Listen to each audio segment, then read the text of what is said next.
Okay, good evening. It's March 26, 2018. This is the meeting of the Board of Selectmen. All members of the board are present this evening.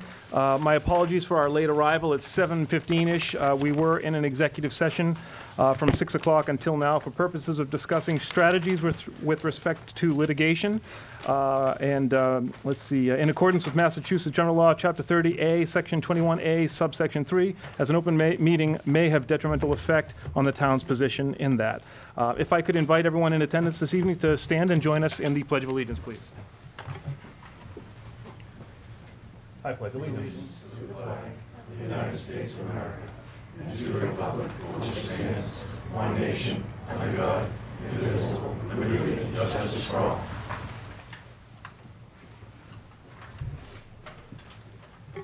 Thank you. We do have transmission of Treasury warrants 37, 37A, 38, and 38A to dispense with. Do I have a motion? So moved. Accepted? Second. And seconded. Any discussion on the Treasury warrants? Seeing none. All in favor? Unanimous? Thank you. No minutes to approve this evening.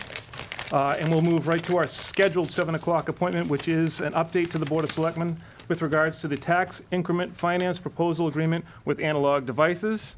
And staying consistent, I have to stand up and leave. I see my friends from Analog here, and I'm grateful to my colleagues for continuing these conversations. I would ask you, Ed, upon conclusion of this portion of the meeting, if you could just give me a rap on the door and I'll come and join you again. Thank you all for your patience on that, and good luck.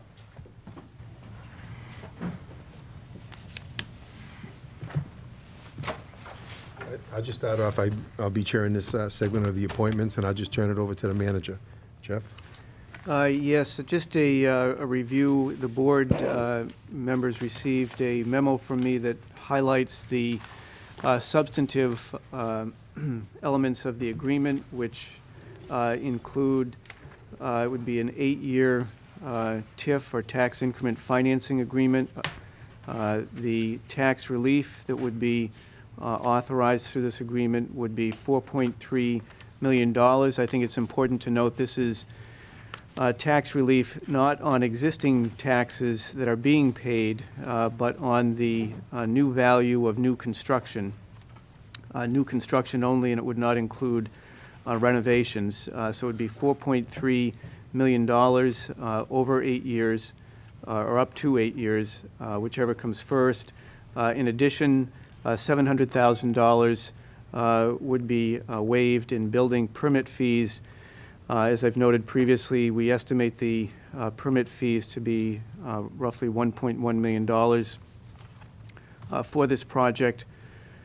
The TIF agreement would begin once there is a taxable value in terms of construction. In exchange, Analog commits to creating 50 new jobs over 5 years, commits to bringing 450 employees from their other locations, which are Chelmsford and Norwood, to the Wilmington campus, commits to retaining the existing employees here in Wilmington. The number of employees in Wilmington is 1,555. I know that number was, we were referencing 1,600 before. It's my understanding, based upon more current information, that the number is 1,555. Also, Analog would be looking to invest $157 million into the campus, combination of a parking garage area, a new building for research and development, as well as a so-called hub building, which is a combination of meeting space and a cafeteria area and other gathering space. Again, in the memo, it outlines the proposed approach for reaching this $4.3 million in the first year of taxable value. That value would be, the taxes on that value would be waived to the effect of 95%. In year 2, that additional tax would be waived by the amount of 90%. year 3, 85%, year 4, 80%, year 5, 75%, year 6, 60%, and then years 7 and 8, 50% each.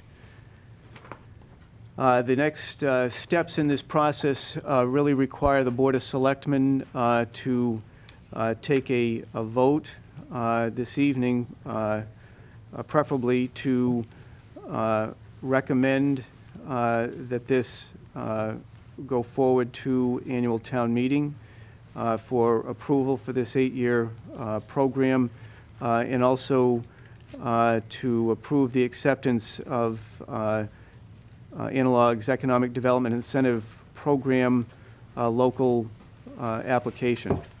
So those are the two votes that the board would be required to take this evening. And then it would go to town meeting on May 5th, and if town meeting votes in the majority, there are a series of documents that would need to be finalized and submitted to the EACC, and it's my understanding they vote on June 20th to grant the TIF. I would note that the board was also provided with a draft TIF agreement that is still a work in progress, so to speak. We received that at the end of last week, have provided it to town council. I had a conversation today with town council, both Karen Rashis, the assessor, and I spoke with Lou Ross about some proposed adjustments. We have submitted those back to Analog and are waiting to receive their response. So the goal with the TIF itself, the TIF agreement, is to have that finalized before town meeting. But as I say, the intent tonight is to seek the board's endorsement, if you will, of the principles behind this agreement. I'll just say, before I go to any questions, comments, or even make a motion to the board, I'll just add in my 2 cents, and I know Selectman Kyra can say what he wants. I knew originally the 20 years, the 17 million, I thought was very aggressive. This is something I feel more comfortable with. I realize that Analog is the largest employer here in the community, and I know they were talking about maybe we could move the company to Ireland, we could do this, we could do that, and I do get that. You know, I just feel more comfortable with this. I think this is a win situation for everybody, because I know a lot of communities, especially Berlin and other communities, are going through this TIF program. And, you know, it may cost a little money in the beginning, but we're going to have like a marriage in the long end, and it's going to be beneficial to everybody. That's how I look at it.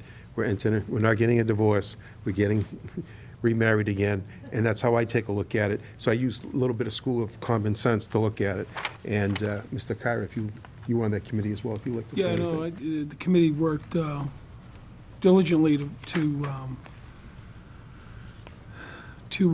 put this package together with the members from Analog, and I think it's a win-win situation for both the residents and for Analog.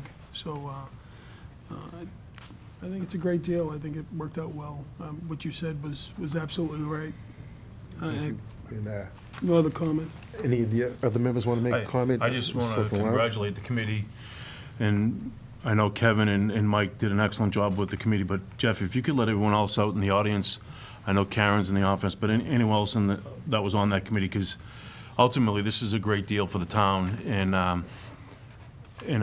was in favor of hoping that an agreement would get done, and this is an excellent agreement for the town, and we hope also for ADI. Also, keeping you guys in town is important. So I commend the committee, Jeff. If you could just let everyone else know out there besides yourself and Kevin and Mike that were part of that, I'd give them some acknowledgement too.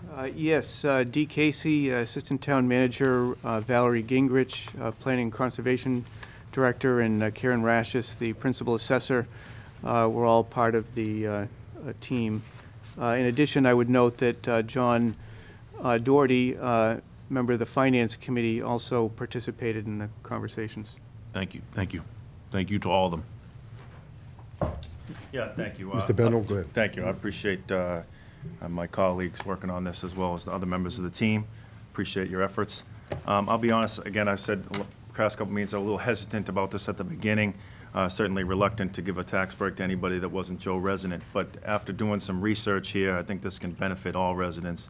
I had the opportunity to go to the Finance Committee meeting recently to find out a little more information about this, and after reading up and looking down at all the details, very pleased to see that the committee here has negotiated down 12 years from 20, negotiated down $13 million from 17, and I'm also pleased to see that the decrease in reductions. When we first were presented this, it was 20 years, and we weren't going to see below 50 until about year 16 or 17. It was really far away along, so I'm pleased to see that. Obviously, the 500 new jobs of total new employees here, 50 new jobs, and 450 to be relocated here is great. And again, I see this as an investment. We have someone who wants to invest $157 million into their property. I think that's going to pay huge dividends down the line for residents in terms of return for tax revenue. So I almost look at like this, we're giving them a construction loan, and we're going to be the ones that benefit from that tax generated. The residents are going to be the ones that benefit from that tax down the road after the 8 years is up. My question here tonight is, I just want to be clear about future precedents of what this sets, and that if there was any more discussion about guidelines for other companies that may be pursuing this. Again, I know that towns like Burlington have had a lot of success with this, and that's why their commercial tax rate is a little bit higher than ours. But I would like to see if we could have some guidelines in place so that, again, it's been mentioned that they're the largest employer we have. And I don't have anything against a small business, but I wouldn't, I'd hate to see that every business all of a sudden knocking on the door saying, I'd like a tax break. The fact of the matter is that we would love to give everybody a tax break, but they're investing $157 million into our community, which is going to turn into tax revenue for folks down the line. So has there been any more discussion about guidelines?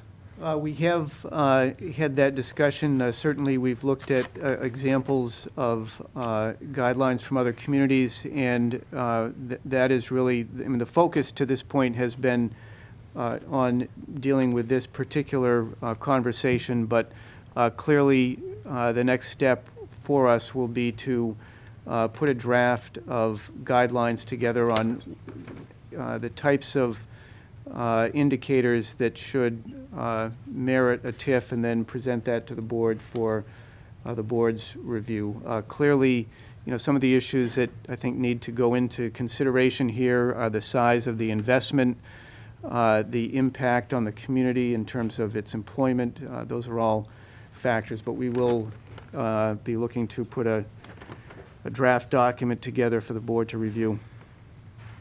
Yeah, thank you. Again, I've said that from the beginning, that I think I'm worried about the precedent. I don't want to get people to have the wrong impression that we're going to be giving tax breaks to just anybody. So I really appreciate that if we could stay the course on that and see if we can, come to a point where we have some guidelines for that criteria. Because I think this is a step in the right direction for some economic development, which I think we can all agree we need to take a better look at. We have obviously a lot of empty businesses in here in town that we'd like to see fill up. And help out the residents, let the businesses pay the tax, and let the residents not pay as much. So I appreciate this, and I look forward to supporting it at town meeting.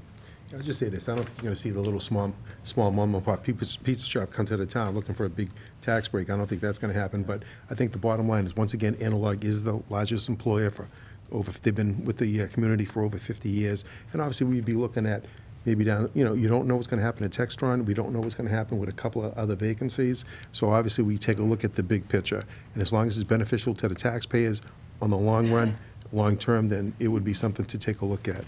And I know the town manager mentioned about a couple motions. If somebody wants to make a motion, or you prefer the manager to make the motion and somebody could just, move as directed by the town manager. I don't know how specific, Jeff, you need to be in this. It sounds like it's going to be a little specific. Go ahead. Thank you. If I could just respond, and please don't take me the wrong way.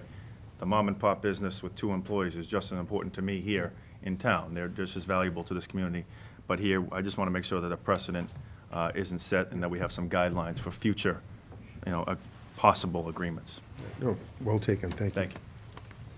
So unless there's other comments, the recommendation that I would put forward is that the board recommend annual town meeting approval of the proposed 8-year tax increment financing agreement with the terms as described in this March 23rd, 2018 memorandum to the Board of Selectmen pursuant to MGL Chapter 40, Section 59, and MGL Chapter 23A, Sections 3E and 3F, and the applicable regulations thereunder between Analog Devices, Inc. and the town of Wilmington for the purpose of proposed property, and authorize the submission of the same for the approval to the Massachusetts Economic Assistance Coordinating Council, and second, to approve of the acceptance of the proposed Economic Development Incentive Program, incentive local,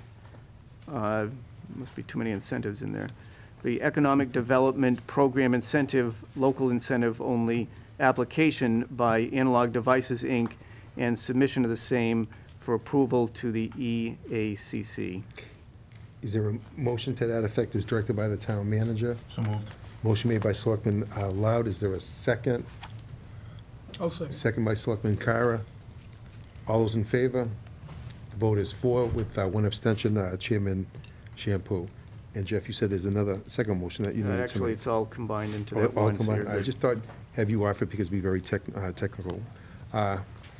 I think we're all good. I'm glad things worked out for everybody, and you're staying. It's fantastic. So if I could just say thank you Sure. to the board, and certainly to the Finance Committee for their support, and to Jeff and his team. I think, I think it's like Kara said, it's a win-win. We believe so, you know. So I think it's going to work out in the long run for both the town and certainly for the company. And, I'm sorry, go ahead. yeah, I apologize. I was going to say, you know, and I do think when we're all done here with what we're talking about doing here in the town, I think you'll be very proud of what the investment we're going to make, the way we're going to do it, having our headquarters here in Wilmington. I really do think it's going to be a win-win. And you saw the semiconductor, I'm very familiar. Is there anything else you would like to say? Anybody else, your team?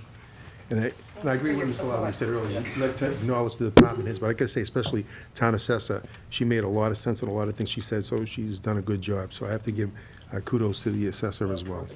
Terrific team. A terrific team, and I think we like working. We like the way you guys do business. One of the reasons why we want to stay here in the town, because we like working with everybody here. Yes. Mr. Chair, if I could add one more Yes, thing. good. Just so that residents are aware, and I know it's going to come up later on in the meeting, but I think it's important to point out now that the town has scheduled on April 25th an informational meeting for residents about this particular topic. So if folks want to find out more information, it's going to be on April 25th. I think the location is to be determined. Right. But I think that would be important for folks who might have questions to attend and certainly ask them. Again, from the beginning, I was a little hesitant, to be honest with you, and these folks know that I said that. But then after I had a chance to dive into this, I think we're going to see a nice return in the long run for residents. All said, very good, thank you. See you again. Mr. Chairman, you want me to go get? Yeah, would you? Mr. Yeah, Shampoo? yeah, go get, yeah. Just get him out of the back door. We'll just take 30 seconds till the chairman gets to his seat. I don't think we need to depart. And more. Thank you, gentlemen. All set. Town meeting. Thank you, Mr. McCoy. That's right in front of you. Just to be clear, you know, I probably should have said before I stood up and walked out, for anyone that maybe hasn't been following along this process, I do a fair amount of business in my real job, my day job, with Analog Devices, or a fairly sizable client of mine. So I take direct income from my interaction with them, and as a result, you know, Mass General Law would say that I'm in fact conflicted. So while I know that I could have participated in my heart, I could have participated in those conversations, it would have been frankly illegal for me to do so. So that's why I've recused myself all along the process here. So I appreciate you gentlemen acting in that regard, and your patience. So our scheduled 7:10 appointment is a discussion with relative to Russell Disposal Incorporated, and a request to share in disposal costs. This is information that has come to light really very recently, and so without belaboring the point, I guess, Jeff, I'll ask you to summarize, and then we can engage in the conversation required. Yes, as the board recalls from previous communications, Mike Woods spoke to me shortly after the budget presentation that he had been contacted by Kevin Douglas from from Russell Disposal about the challenges that they have been up against with the cost associated with disposal of recyclable materials. So as he indicated, in August of 2017, they were paying something in the order of 4 cents per ton to dispose of the recyclables at the Casella processing facility in Charlestown. Since that time, as of a few weeks ago now, their disposal cost is up to $89.50 per ton. It's clearly gone up fairly significantly, and it may continue to go up for some period of time. The issues that have led to this are really both national and global. One of the issues that came to light that I was clearly not aware of, and I don't think Mike was either, was that 50% of the recyclable material that's generated in this country has been historically sent to China. As of January 1st of this year, China established a policy that they refer to as National Sword, and basically states that the material that has been being shipped in from both this country and many of the countries in Europe is too contaminated, has too much material that isn't recyclable, and they're no longer going to be taking it. So given the fact that we were sending 50% of our material over there, clearly with that option closed off, it's created a tremendous problem for recycling in this country and elsewhere. Some of these processing plants are simply storing the material, just warehousing it and hoping that there can be a solution that will be found here in the short term. It's my understanding that DEP has, in some instances, authorized collection firms and, in some cases, communities to dispose of recyclable material if they haven't been able to identify a processing facility that will take it.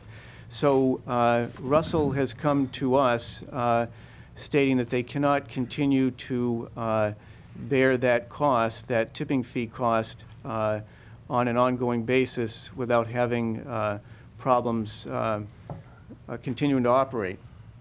So they are requesting that the town share in the cost of this tipping fee, both for next year and even in the interim here for the balance of this fiscal year. Mike Woods has talked to many of his colleagues in the neighboring communities. He can certainly speak to this more directly, but from what he's conveyed to me, this is not unique to Wilmington. Other communities have been approached by their recycling collection vendors on a similar vein. One of our neighboring communities went out through for bids recently and saw their cost to dispose go up over $300,000. So this is not unique to Wilmington, and it's something we need to deal with. Thank you, Jeff. Only 400 or 500 questions come to mind. My knee-jerk reaction, guys, when I first heard about this was, to be honest with you, I hate to use foul language, so I won't. I got teed off, not necessarily at Russell Disposal, but really at the system in general. I don't know how you guys feel, but I was pretty excited a few years ago when we signed on with this program because it proposed and it proved that it was going to save the town and the taxpayers money. It was a lower cost alternative, and it was going to dramatically increase the amount of recyclables that were going to be pulled out of the trash stream. So, you know, you say recycling, but my knee-jerk reaction to that is, hey, that's great, recycling, right? We're going to recycle those materials. It's better for the planet, so everyone wins. Everyone wins. It's more economical, and we're decreasing our carbon footprint. What really is kind of got onto my craw here is that, yeah, we were still saving a few dollars, but the materials that the good people of Wilmington and other communities are putting into the nice big green bins, feeling like they're contributing to a better planet, are are ending up on barges that are sailing to Asia. And, you know, if you do some preliminary, just kind of online search, you find out a lot of that stuff is just sitting in huge piles, in huge landfills in China. So the idea that we were not depositing stuff into the landfill, well, maybe that's not going into the landfill here, but it's going into the landfill there. So we're really not decreasing our carbon footprint to any appreciable amount. And then we found out that DEP is authorizing some of these disposal companies that have a swell of these materials to actually incinerate some of them, thereby increasing our carbon footprint. We're sending chlorofluorocarbons into the environment when with these materials we thought, as good recyclers, were going to be recycled into new goods. So that's just, it's the industry, and I think it's the world we find ourselves in, but it kind of irritates the crap out of me, sorry. Greg, I'm sorry. Thank you, Mr. Chairman. Those are some interesting points. I appreciate those. For me, this is pretty simple. I'm totally opposed to any increased fees. If regardless of other communities want to take on this burden, I don't think Wilmington should have to. We have an agreement with them through 2020. I think they ought to live up to that. If they don't want to live up to that, I think we should try to do business with somebody else. But I don't think the residents should have to absorb any of these fees. I think we can do better. Okay, thank you, Greg. Mike? I'll just say the same thing. I agree with Selectman Bendel. Let me say this. I was very hesitant to even do this program way back when. And then I did vote for it, and I noticed I said 6 months later when I see Mike Woods and a man, I said, oh, geez, I'm really glad I made that vote. I'm seeing it working good. And I admit to it. My son, Chris, he's in charge of recyclables, and he does a better job than anybody. But I remember years ago, when, or even now, I'd imagine, when we buy oil for our schools, we put out a price, and there's bids out there. And it's like stroke of the, you know, it's like rolling dice. You either come up with lucky sevens or snake eyes. And so when you do that, you know, you try to benefit. There might have been times, I'm sure, when, you know, you, Jeff, or former town manager Mike Carrot, we may have had to pay a little extra money or pay a little less, but it was a commitment. And you had to live by that commitment. And obviously, I assume we do have a contract with Russell relative to this. I would assume that in the contract, I haven't seen it. I mean, they're committed to charge X amount, and that's what it is. This sounds like, you know, it sounds like almost like Tony Soprano a little bit, the way I'm looking at it. But it's really huge. And I do agree with Selectman Bendel that I don't think other communities may have done that. I mean, I got to see the ramifications are here in this community, but that really bugs me to think we got to go to this route. And I'll say it again, you know, we had a contract, you stick by the contract. It's how it should be. It's funny, Mike, I giggled when you said Tony Soprano. When I read the memo on this over the weekend, I wrote the word Sopranos at the bottom of it. It was the first thing that went through my head as well. Yeah. It doesn't feel particularly honest. I feel bad saying that because I don't mean to accuse the folks at Russell of doing anything dishonest, but I don't know, it feels ugly. Yeah, please. I'll say one thing. I mean, unless I was on a fishing expedition, I never knew we even sent stuff to China. I can't believe it. You know, that just blows my mind. I mean, I know we get a lot of their goods, and then you wonder what they're putting into our kids' toys and things. I mean, we take a look at the big picture here, but I just never even knew that. That's just blew my mind when I heard that. Yeah. Mr. Lott? Mr. Chairman, thank you. I agree and I disagree with Mr. Bendel and Mr. McCoy. I looked at this. The first thing I did was I called the town manager and asked him what we paid for regular trash disposal. It's actually cheaper per ton than we are paying, we would be paying in the next contract that we have, because the next contract, whether it's in 1 or 2 or 5 years, we're going to be paying a lot more for recycling, unless this changes today or tomorrow. So I came prepared and I wrote down that I think we should maybe hedge our bet in looking forward. And Jeff just mentioned, and I'm sure Mr. Woods could mention the towns or the towns around here that are paying a little more for recycling, or at least helping out Russell, that I was prepared that we maybe split the tip fee 50%, but max it out at a certain dollar amount, and that was $50 in my mind per ton. That's $125,000 for the year for us. That's all we're asking really for. And then with some kind of increment where Mr. Woods and Mr. Hull meet with Mr. Douglas every 3 months to see where that fee is. Or maybe we do, if it's a weekly thing that changes, or if it's a monthly thing that changes, because it probably is a commodity, I'm not sure, but those commodity changes on a daily or weekly basis. So if instead of it being $89.50 today, it might be $90.50 tomorrow, or it could be $87.50 on Wednesday. So our price would go down, our percentage would be less than $50, but a max at $50, and they review it after a year, because if we don't, and Russell kind of threatened, Tony Soprano style, that he's gonna go out of business, and if he does, we're gonna go to business with someone else, and our costs are gonna be the $300,000 range. So instead of spending $300,000, I was thinking of no more than $125. That's the way I looked at it, gentlemen. That's the way I was looking at it. But then again, we're paying less per pound, per ton, to put it into our regular trash right now. So if we were to pay the $89.50, because our regular trash is in the $60, $65 range. But if we pay 50% of $89.50, then it is cost less, and we want to still encourage people to recycle. That's where I was coming from, Mr. Chairman. Thank you, Mr. Lamb. Kevin, I don't want to. Yeah, I'm not going to give a Soprano reference because I'm an Italian heritage, and it's a little insulting that we refer to Sopranos all the time when you're talking about trying to say people are in organized crime. So there are other ethnic groups that are in the same situation. Does this just affect the recycling, or does it also affect the trash?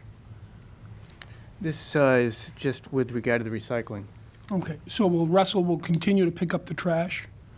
If we say no, we're not going to give $155,000, are they going to continue to pick up the trash and not the recycling? I mean, Well, there are some issues that we have going on here that needs to be addressed. If they file for bankruptcy, and Mike, you may correct me if I'm wrong here, but my understanding is if they file for bankruptcy, then we would be looking for a contractor for both recycling and trash. I don't believe that their business is set up so that they have a distinct corporation for recycling and a distinct corporation for trash. I think it's all under one business model. Have we started to look for, if we don't support this $155,000 added expense, have we started to look to other companies already to get some understanding of what they would charge? And as this contract goes to, I believe, I talked to Mr. Woods the other day, 2025, is that correct? Yes. Not 2020, okay. Right. So have you already started the process to looking at, there are multiple other companies out there, to see where they would be? Yes. Mike, you want to address that question? Sure. What we did was we looked at the company that came in second place when we went out to bid in 2014, and that was Waste Management, the big gorilla on the block. And their bid price was, for the 10-year contract, was for round numbers, we would call it $14.1 million. And with that, though, came an escalator. So the same thing we're talking about commodity prices. It would tally the commodity prices, the pluses, minuses every day, and we would pay an escalator on that, on those commodities.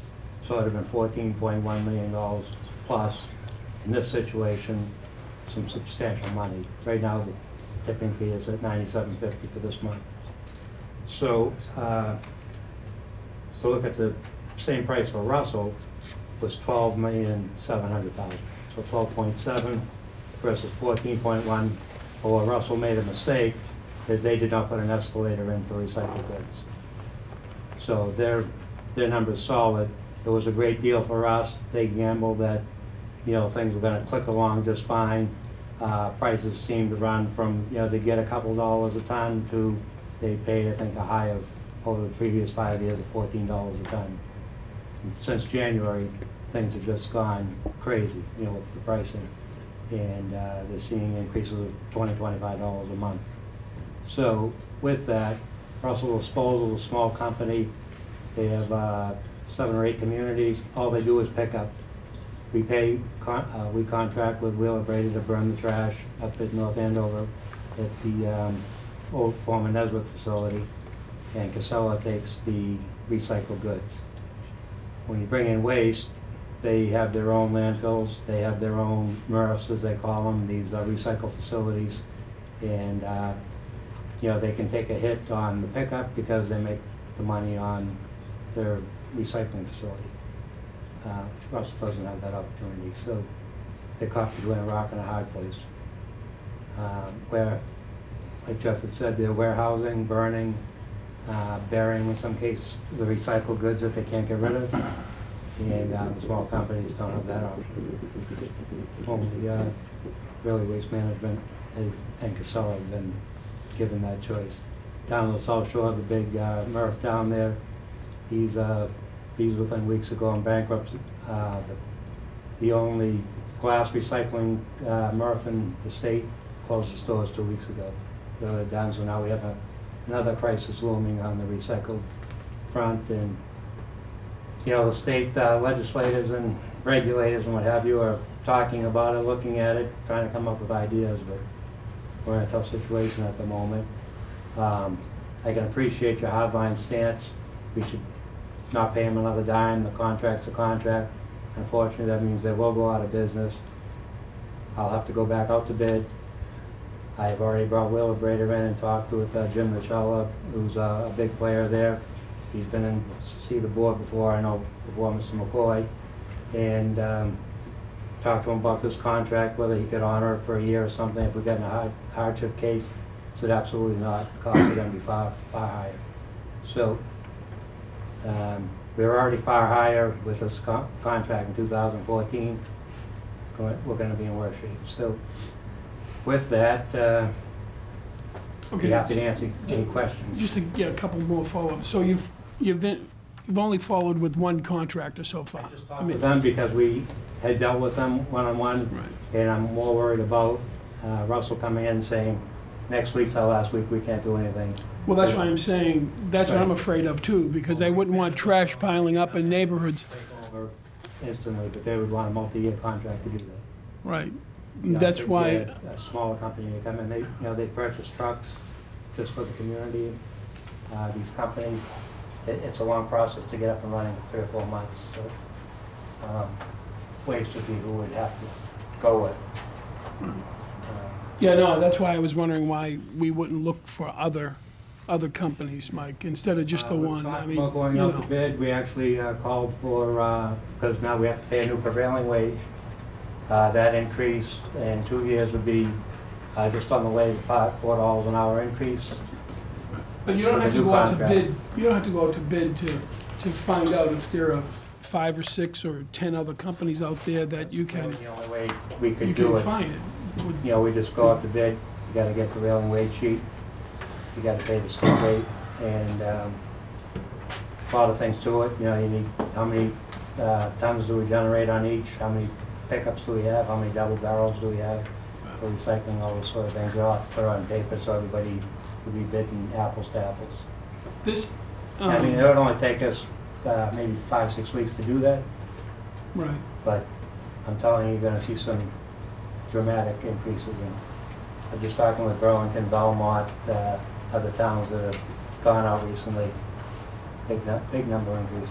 This 153,000, is this just a one-time, or is this something that you're gonna come back next year and and add another 100? Hoping that, you know, we won't even have to use that, honestly. I think everybody is hoping that there's a new normal established.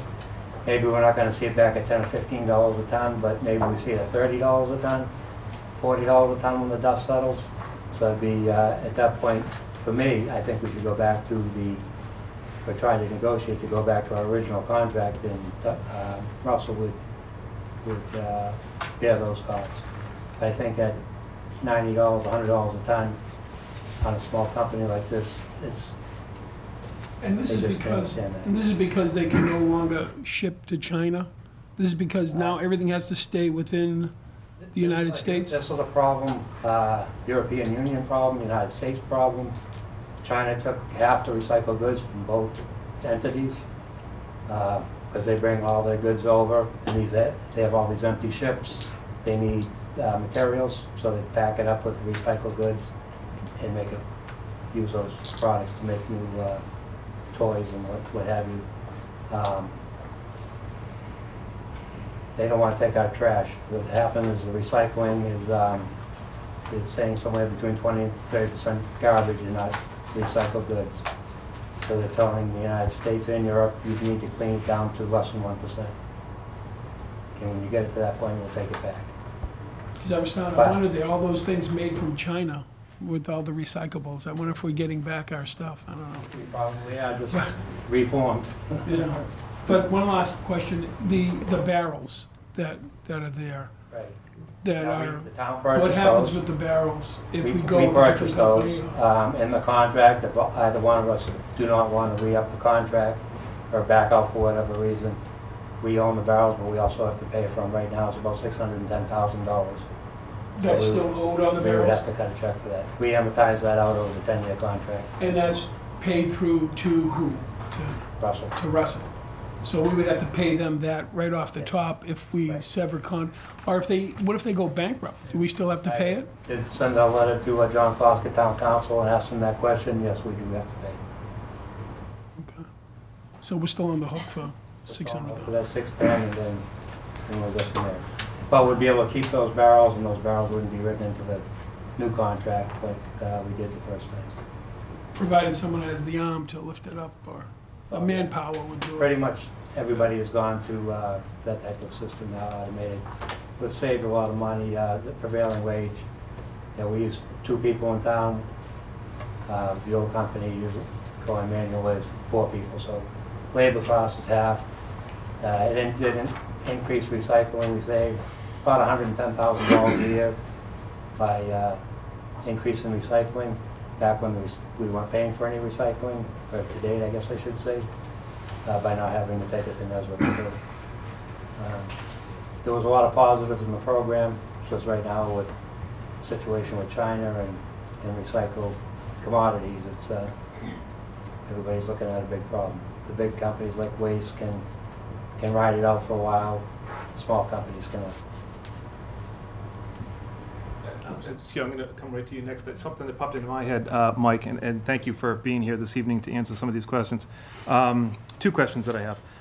If we do provide them, what was it, I'm sorry, $157,000, what if they still go bankrupt? You know, we're not their only game in town. So if they have multiple clients, and even with that in their hands, if they find themselves in precarious, now we lose our 157, it's like, it's a bit of a gamble on our part too, no? 2 other communities have already signed, one for 50%, the other community's paying 60%.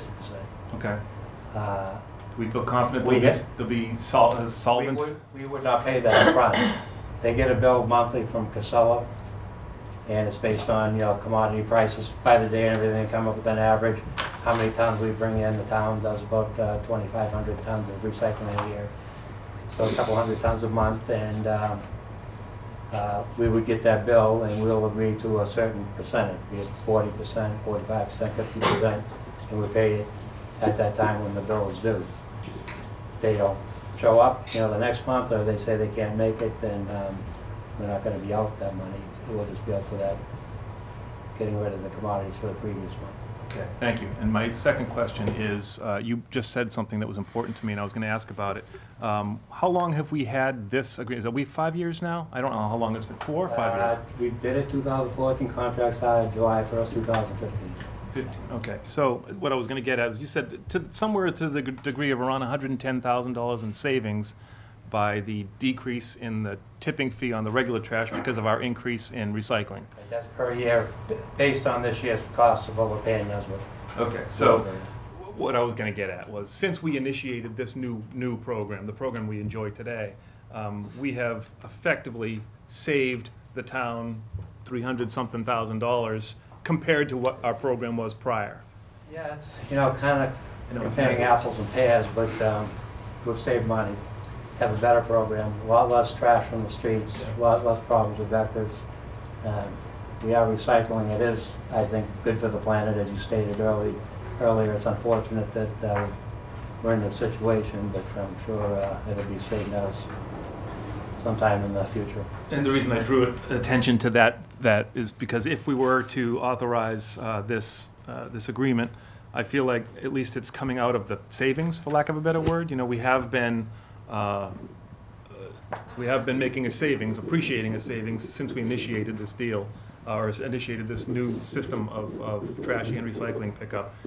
I wish we didn't have to face this today, but it's not like it's, at least we can look at that as, well, you know, there's some money in the bank, for lack of a better word. I know it's not actual cash dollars in the bank, but we have been frugal and appreciating a savings over the course of a few years. So if we have to maybe take a little bit of a punch on the chin, hopefully just to get through a period of time until maybe the larger government can wrestle with this issue and come up with a long-term, bigger picture solution that we can tap into.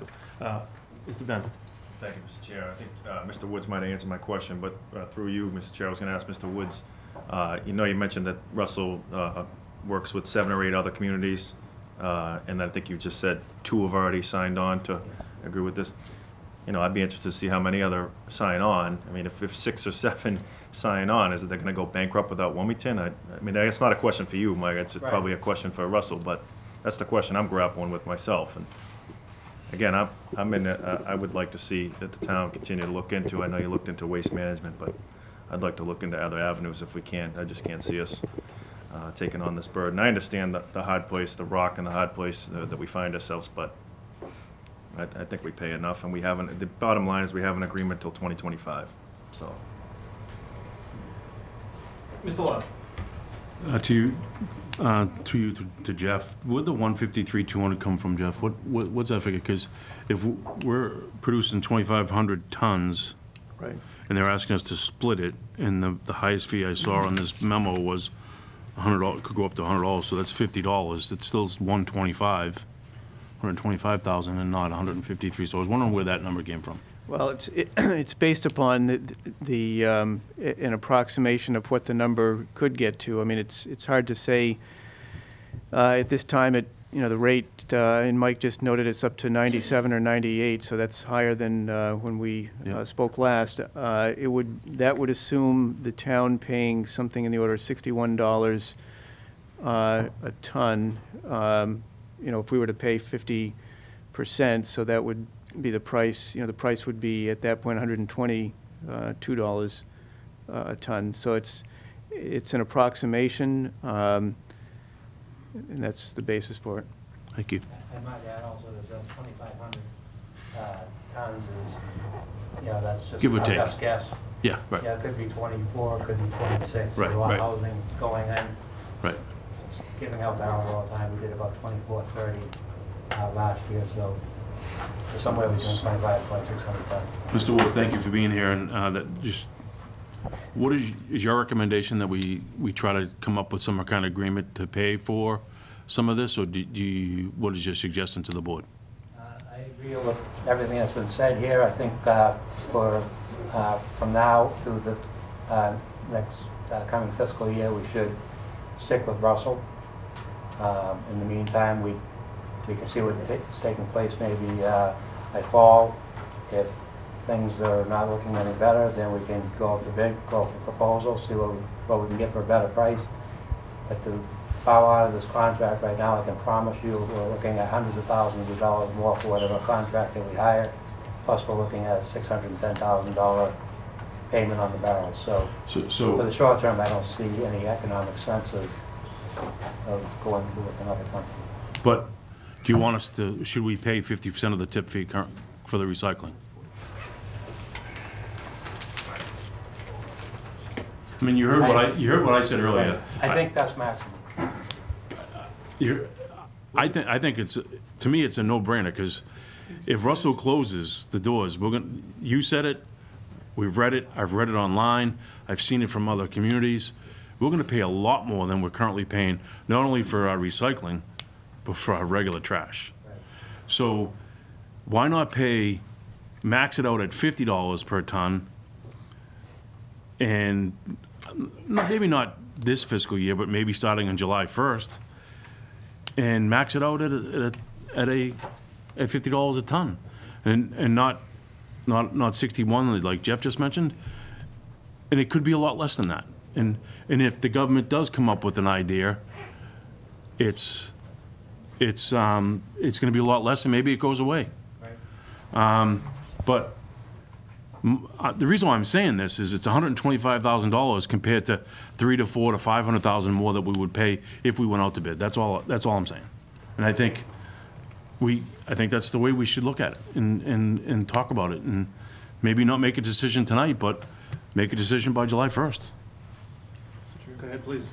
There's no question that it's an untenable position to be in all the way around. If there is no action taken, if the town chooses to simply hold the line on the contract and not contribute at all to this escalating tip fee, it seems highly likely that we may be in a position where Russell goes out of business, and we're in a mode of having to contract with another firm, pay a higher prevailing wage rate, pay a higher cost for doing business, plus accept an escalator, the very thing we're trying to avoid by not participating in escalator clause. So, to the point of, and I'm not sure of the number of firms that are out there, but clearly Waste Management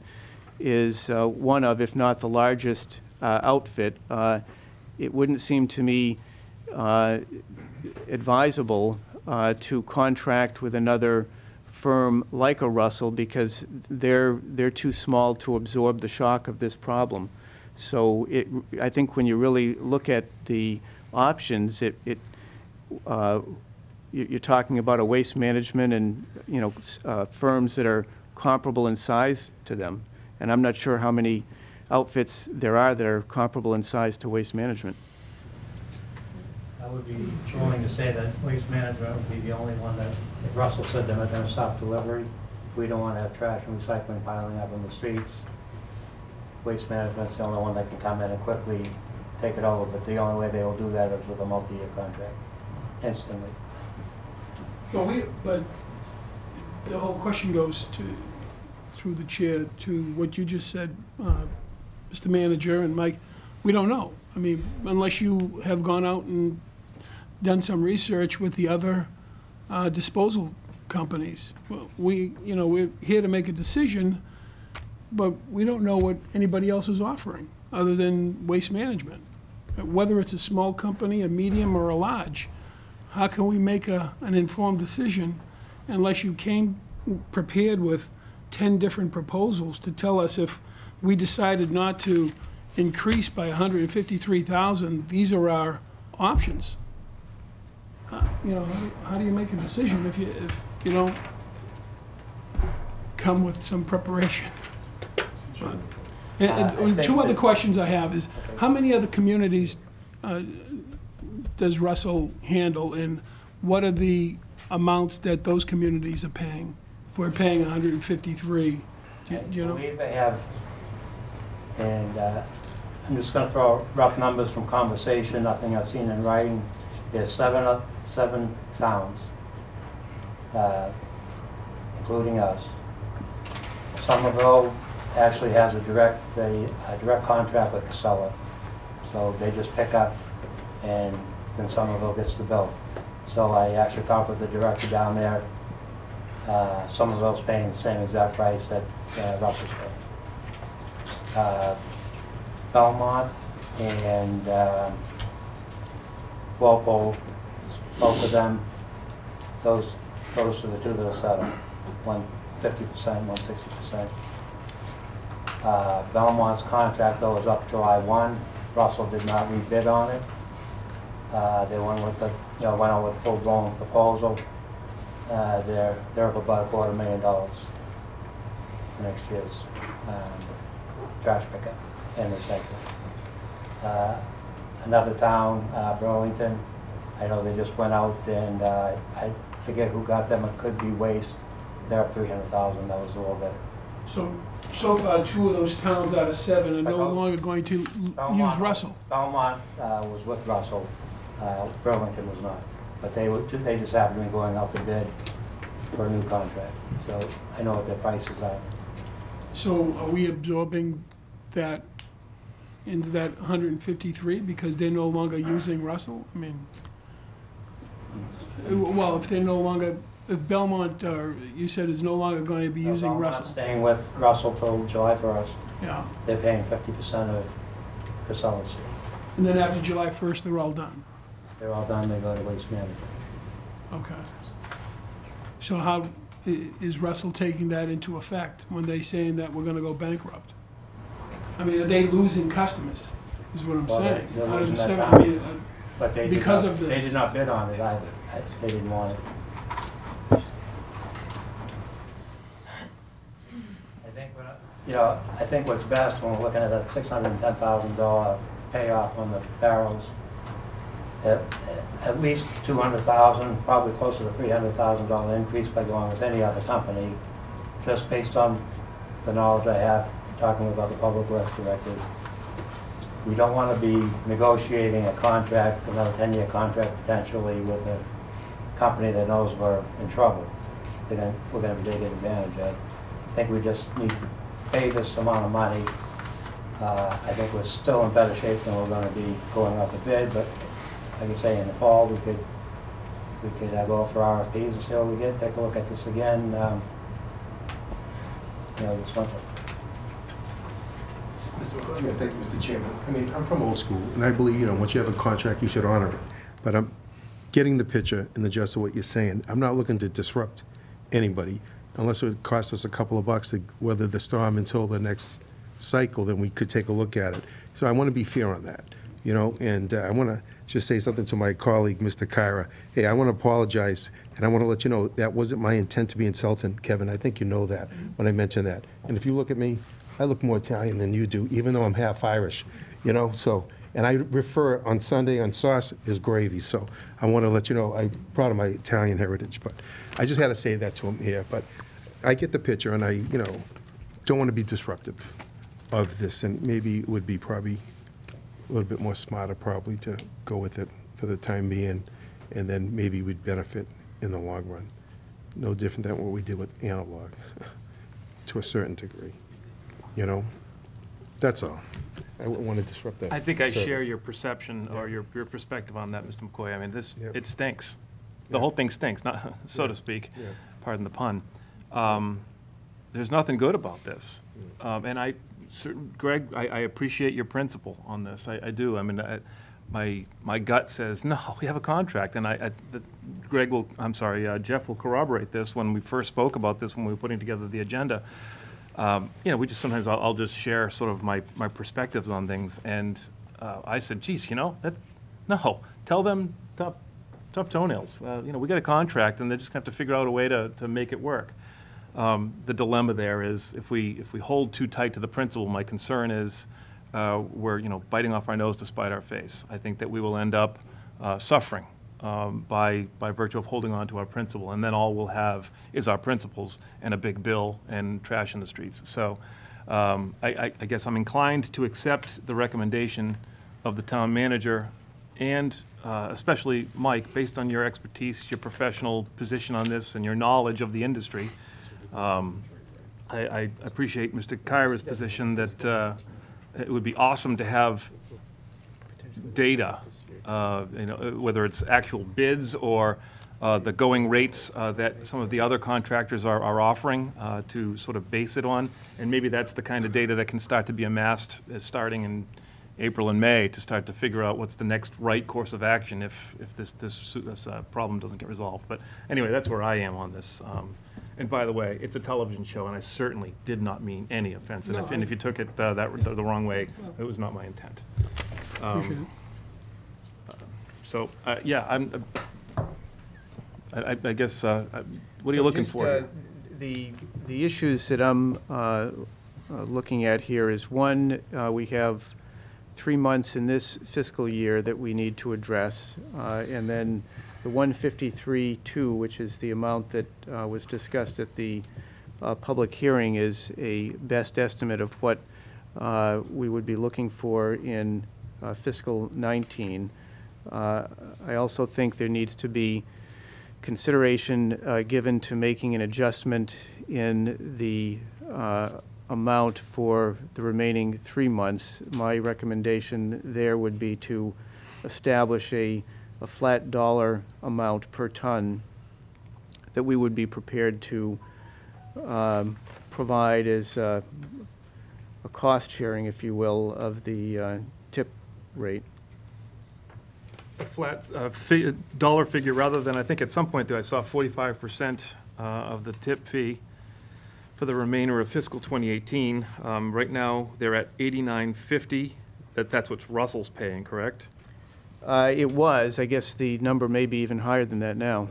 $97.50 now. And the note here is that it could reach 100 or more, we don't know. So is there a recommendation as to what the flat dollar amount is? Are we talking about $50 and lock it down? I was suggesting $40 that we would agree to pay for the next 3 months, $40 per ton, regardless of what the tip rate goes to. Do you need that in motion? May I ask a question, Mr. Shampoo? Why? Because there's a point of order here that the town meeting did not approve the additional amount. So I don't know how you can go forward and enter into some type of contract without town meeting approval. The second point I'd like to make is that when people enter into contracts, there's usually bonding. For example, when a contractor at the Big Dig went bankrupt, his bonding company had to pick up the deficiency. And my question is, if you entered into a contract this large, who's the bonding company that's backing up the contract, Mr. Hull? Or did you even enter into a contract with that provision in it? Mike? Yes, we have a bond. Every year, the bond is renewed. But the bond isn't going to pick up the trash off the sides of the road. Well, the bonding company is not a trash company, it's a financial company. Right. This is a 10-year contract, and I don't know why we have to pay more money rather than have the bonding company pick up the deficiency. If the company goes bankrupt, if some other trash company has to pick up that contract, that bonding company is on the hook for that. That's usually the way it works. That is the way it works. Getting money from the bonding company takes about 6 months. The town would have to pay up front, but the problem is getting a company to come in and pick up our trash and recycling.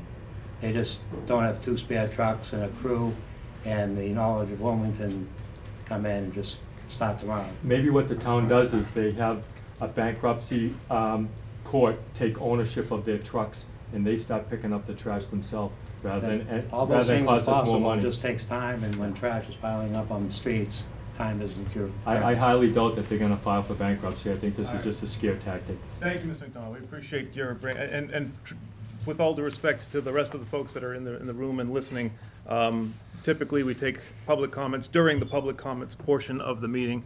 The nature of this subject matter, I elected to part with that convention, and so again, it was a little bit of a break from convention, but I wanted to allow you to ask your question, and I appreciate you doing so.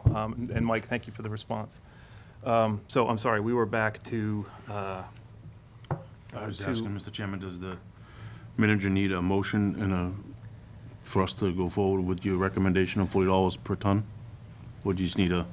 I would be recommending an amount of up to $40 to be established for the period from April 1st through the end of June, and then a motion that would authorize discussions about a sharing of the tip fee for fiscal 2019. You say that second part of it, I want to discuss more. You say it would be a motion to authorize discussions. So I presume that means this number that you've suggested out here is not necessarily the number that would be settled on, and so those discussions would occur, and this board would have another chance to, sort of approve the final agreed upon number. Is that what you're proposing? Well, in terms of going forward, it seems to me for fiscal 19, the most that I would be prepared to agree to would be a sharing of 50% of the tip fee. And it's interesting, because I really liked where Ed was going. I like to get one of them done first, till the end of June. Fiscal 19, I'm gonna recommend no more than $50 per ton at a cap of $50 per Ed, ton. can I ask you if you're willing to do so? Maybe make the motion on the first portion. That's why I asked the question. Fiscal year 19, and then let's I will open make up a motion that we, per the manager's request of $40 per ton for the recyclables for the remainder of this fiscal year, 2018, be capped at $40 per ton. I'll make that in a motion. And I'll accept it as a made motion. Mr. Chair, for a point of order. Please don't. What does this do to the liability of the town I'll second if the other discussion. trash companies that bid on this contract bring forth a lawsuit against the town saying the contractual arrangements were rigged or something like that? They should have got the contract, this company got the contract, now you're changing things. I'm going to ask you not to speak out again, okay? Mike, you are inclined to respond, and I want to offer you the opportunity to do so. Just so the folks in TV land there in the audience knows, trash is outside the procurement laws of Massachusetts 30B, and we can hire anyone as we see fit. But we do bid it because we look for the best price. Thank you, Mr. Wood. But the question is, if it was You are bid- now out of order, Kevin. If you do it again, I'm sorry. I see the Deputy Chief of Police in the back of the room. So thank you. I appreciate your feedback. And so, Ed, we have a made motion. I heard Did Mr. I hear? McCoy second Did I have a second? for discussion. I did. I I'm sorry. So seconded we're in it. I discussion. seconded Is there any from here? I see none. In favor of Ed's motion? 3. Opposed? 2. That carries. Discussion about what to do going forward into 2019, fiscal year 2019. Is that something? Mr. Chairman, I'll start by saying I would like to get more information that Mr. Bendel and Mr. Kyra asked for, and I think we have enough time between now and July 1st to come up with some more substantive evidence that this tip fee is going to not only, hopefully it decreases, but it might increase. And then we have and we get that information, then we have the discussion of fiscal 19. That's my suggestion. To me, it feels, if we are able to do that, it suits my opinions as well, but I don't want to sway the board necessarily. I don't know, do you have thoughts on that suggestion So or I guess request? specifically, is the board looking for us to, it sounds like one of the requests was for us to solicit quotes, I guess, from other contractors? Is that the desire to do that, or what specifically are we looking for in terms of information? I think so, but by virtue of him standing, I think there's a question or a I comment. just have a caveat, and this is for town council, there's something to think about. I know I ran into this a few years back. When you have a contract and then you go for requests for proposals, then that contract can be null and void. So instead of having a contract that's a good deal at the moment, they may have a way out. And then they can rebid, but they're gonna have an escalator just like all these other companies are gonna do. And we're gonna pay $90, $100 a ton to get rid of this stuff. Okay, so Just, you know, before you put something in concrete, I think maybe we ought to check with town council about if we do put out an RFP or get bids. Because that's how Northside Carding ended up getting out of the contract in the town when we were picking up trash. We wanted rid of them. They were trouble, but when we went out to bid, they were able to bow out, and then we were scrambling the last couple of months trying to get trash picked up. Thank you, Mr. Woods. Mr. Chair, if I may, through you, Mr. Woods. So, my understanding, you reached out to Waste Management. Did we breach the contract by talking to them? No, they were the second lowest bidder. You know, I figured with Russell saying that they could go bankrupt, I needed to have a backup Yep. plan in case that happened sooner than later. Yeah, so I They're guess, the only company that could do it. I guess you And would. what they told me is they wouldn't honor the contract.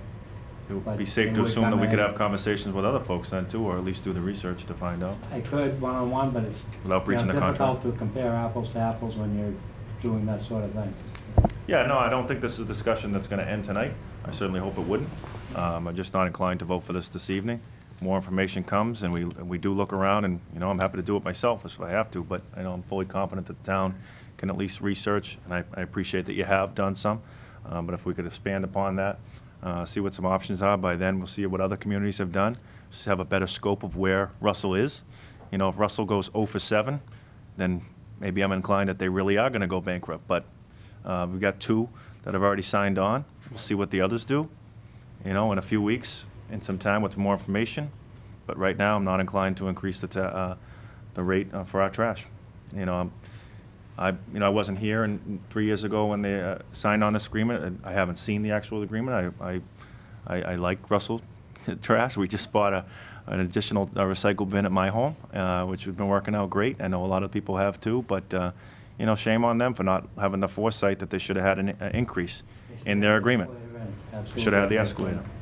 And the fact of the matter is, we have an agreement. For the first few years. You know?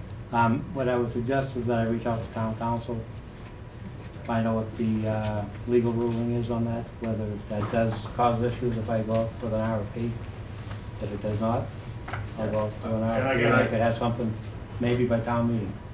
Yeah, I appreciate you doing that, you know, because I hope this doesn't come back to bite us. You know, I don't want trash piling up just like anybody else does. But, you know, where I'm from in Coral Street, you have an agreement, you gotta stick to that, so I don't think we should be increasing the fee. But through the chair, just to follow up what Mr. Bendel said, when you talk about waste management, I don't necessarily think you need to get an RFP to go out and research other disposal companies. I don't think you have to make it so official in that regard. But town council may be able to, you know, direct you in that manner, so that you can talk to individual companies, so we can have some more definitive information to make a decision. Is there comfort on that direction Very then much. among Thank the you. board? Thank you. I just Yeah. say, I totally agree with Selectman Bendel was saying, but I understand the comments made earlier. I wouldn't want to disrupt this town for a few months for this short of money for the time being. So it's not like I made one decision to another. I'm just looking at it economically, realistically, and obviously we can always sail another ship down the road. But for the time being, we just need to just take care of the folks right now. That's where I'm coming from. Thank you.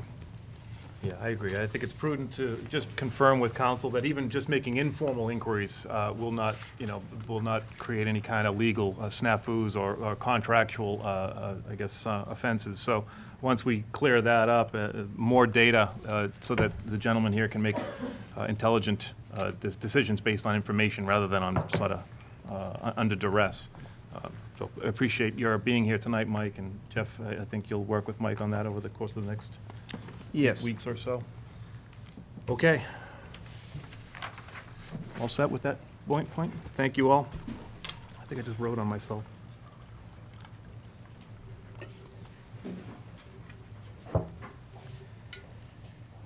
Our scheduled 7:20 appointment is a discussion among ourselves with regards to a process for establishing selectmen subcommittees. And really, I want to thank Mr. Loud for drawing to my attention last week a sequence of some communications that had occurred. And Jeff, there's a memo in here, but following our March 12th meeting, at the end of it or after it, a request was made that representatives from this board be able to schedule and potentially participate in a meeting with the owners of the Sharapa property.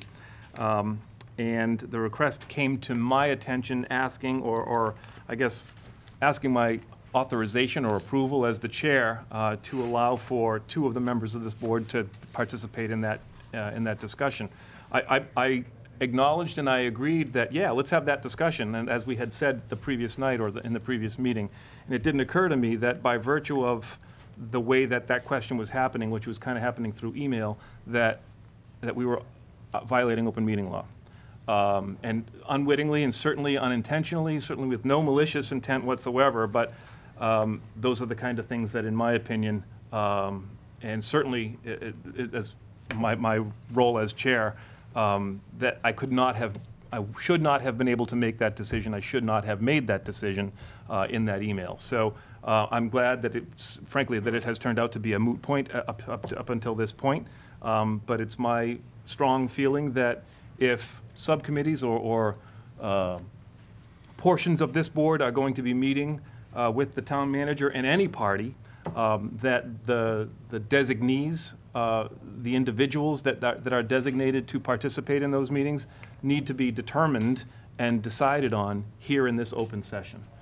So that's my strong feeling on it, and I just wanted to sort of share that observation with you gentlemen. I hope you share that observation as well. I don't think, again, and nobody had any malintent at all here. I think the interest and the desire was, let's move quickly. And I think a lot of us in our private lives and in our business lives were able to move quickly. You know, like you make a decision and you go. But in the government world, we have to do things deliberately. We have to do things transparently and in the open, and that's what we're doing tonight. And so I just wanted to sort of draw a line of caution, and I don't know, I don't want to belabor the conversation, but if there's any questions or concerns about that, that would be how I'd want to continue proceeding as we go forward, whether it's you know, this issue or any other issue where there's a subcommittee that there's a desire to assemble. Mr. McCoy. You want to go first? Go right I ahead. just want to say thank you for bringing it up. Well said, Mr. Chairman. I didn't think there was any malicious intent at all. If I did, I would have been bringing it up a lot sooner than today. But I just want to thank you for saying what you said and agree that that it should be done in open public, so we're all attuned to what's going on. And so that really everyone, if there's folks that wish to be a part of that, they can articulate that desire, and then, you know, if we can make a decision, you know, collectively we can decide who goes and who doesn't go, et cetera. So, I'm sorry, Mr. I'll just McCoy. say, I know Mr. Ladd showed his dissatisfaction, not at this moment, but he did correspond that over the last week. The only point I was trying to make is, I was really hoping that we could probably sit down with the Sharapa family, get a spot at the dinner table, at least consult with them, you know, sooner than later. You know, that's what I thought would be in the best interest of the town of Wilmington. So. Yeah, no, Yeah. and I agree, almost irrespective of whether it was Sharapa or any other, you know, it just so happens that's the issue, and there's Very kind of a. upfront and honest, not hiding anything, yeah. Yeah, no, but the way that the committee came about, that's the only concern that I Okay. have here, not at all with regards to the issue itself. So, I don't know, I want to make sure everyone has an opportunity to articulate any thoughts or opinions on this, but. I'll just say one more thing, is when I heard the individual here last week say, oh, why don't you sit down with the people who own the property, was obviously the applicant for relative to the rezoning, Mr. Welsh. I just thought it would be a great idea to actually take his advice, sit down with the people who own it, and hopefully we could bring them to the table and just try to work something out. I mean, I'm not here to make any money. I'm here to try to do what's good for the town. I think Mr. Carr and everybody else here thinks the same thing. That's all I'm doing. That's it. Still agree with that point. Again, there are two different points, and I think that point is still a valid one, so, I'm sorry. You were gonna say something? No, I have no problem with how the subcommittees formulate in public. I mean, it just happened that we had a couple of email correspondence, and that's the way it turned out, unintentional, that we volunteered to be on that committee. But I don't have a problem with it being done at a meeting.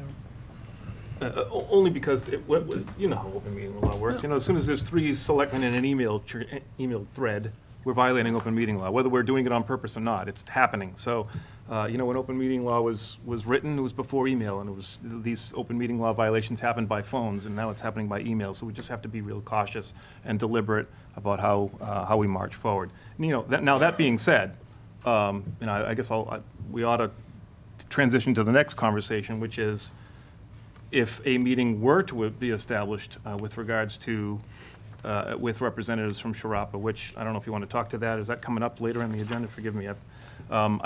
Who ought to be the committee to do so? And we kind of already informally and I guess outside of the scope of open meeting established Mr. Carr and Mr. McCoy, but if there are other members of this board that would like to participate in those conversations, now's the time to indicate an interest in doing so. I want to put my interest in. I would, you know, right off the bat, I'd very much like to be very much involved, because I do care. I think we all do care. That's all I'm saying.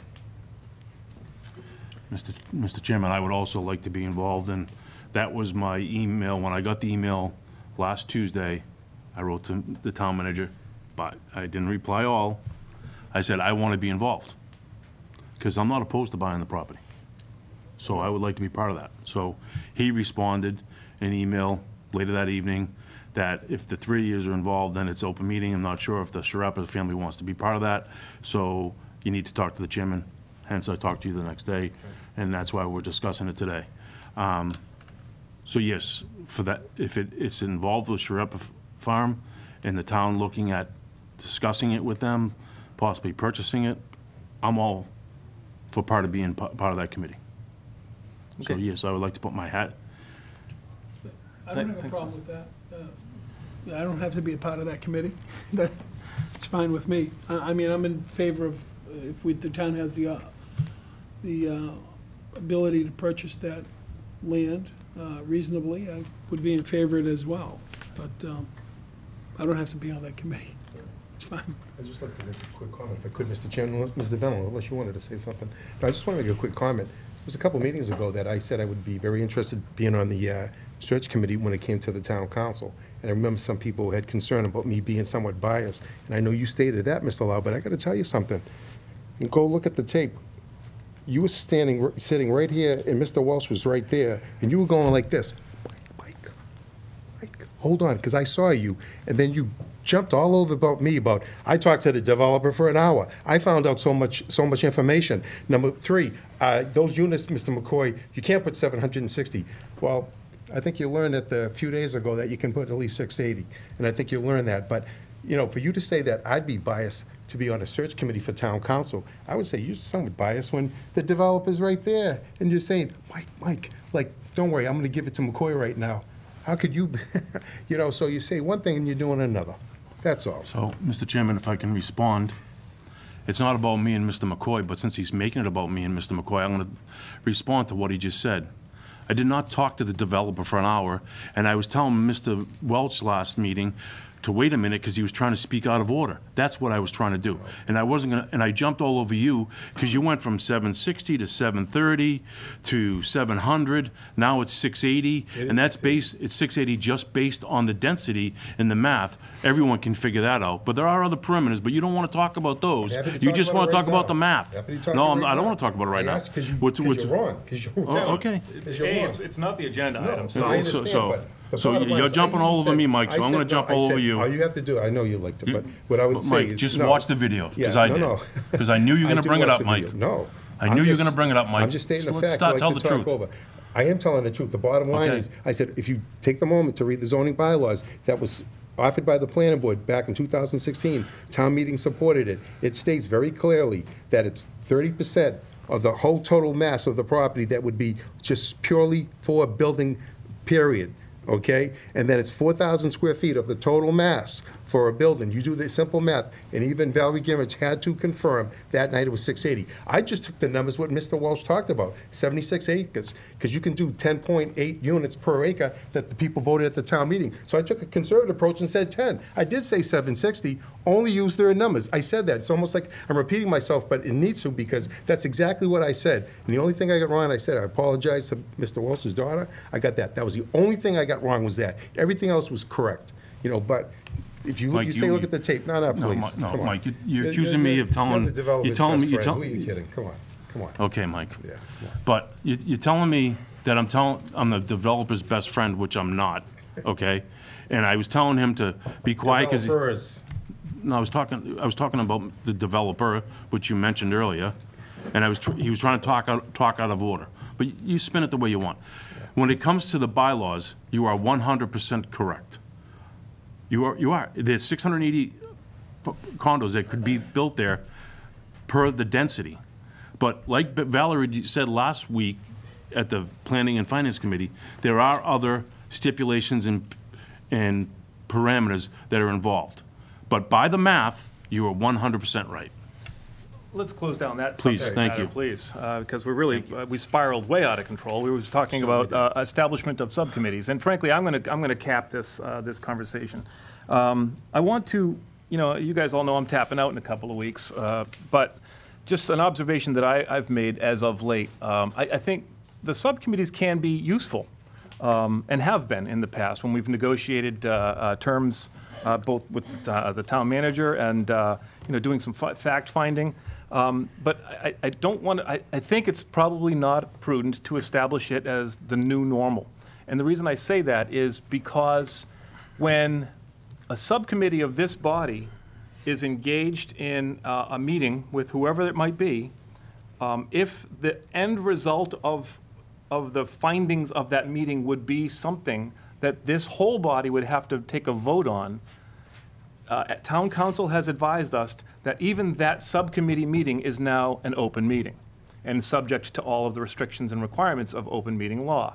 So it needs to be published, it needs to be an open public meeting, et cetera, et cetera. So what I'm getting at here is what we have done, and I think successfully for the last, I don't know, several decades, and all of the years that I've been on this board, was meet in executive session and talk about the parameters under which, the strategy under which we would like the town manager to engage in those conversations and those negotiations. The town manager is not subject to the open meeting law as an individual. So we can meet in executive session, give some guidelines and some parameters, and ask the town manager to be our voice in the conversation that he has with whomever it is that we're having this discussion about. Town manager can go up to the line of whatever limits that perhaps we've offered him, and then come back to the Board of Selectmen with, here's the counteroffer or whatever. So now the town manager becomes the intermediary between this full board, and we're not obligated to do open meeting law, open meetings.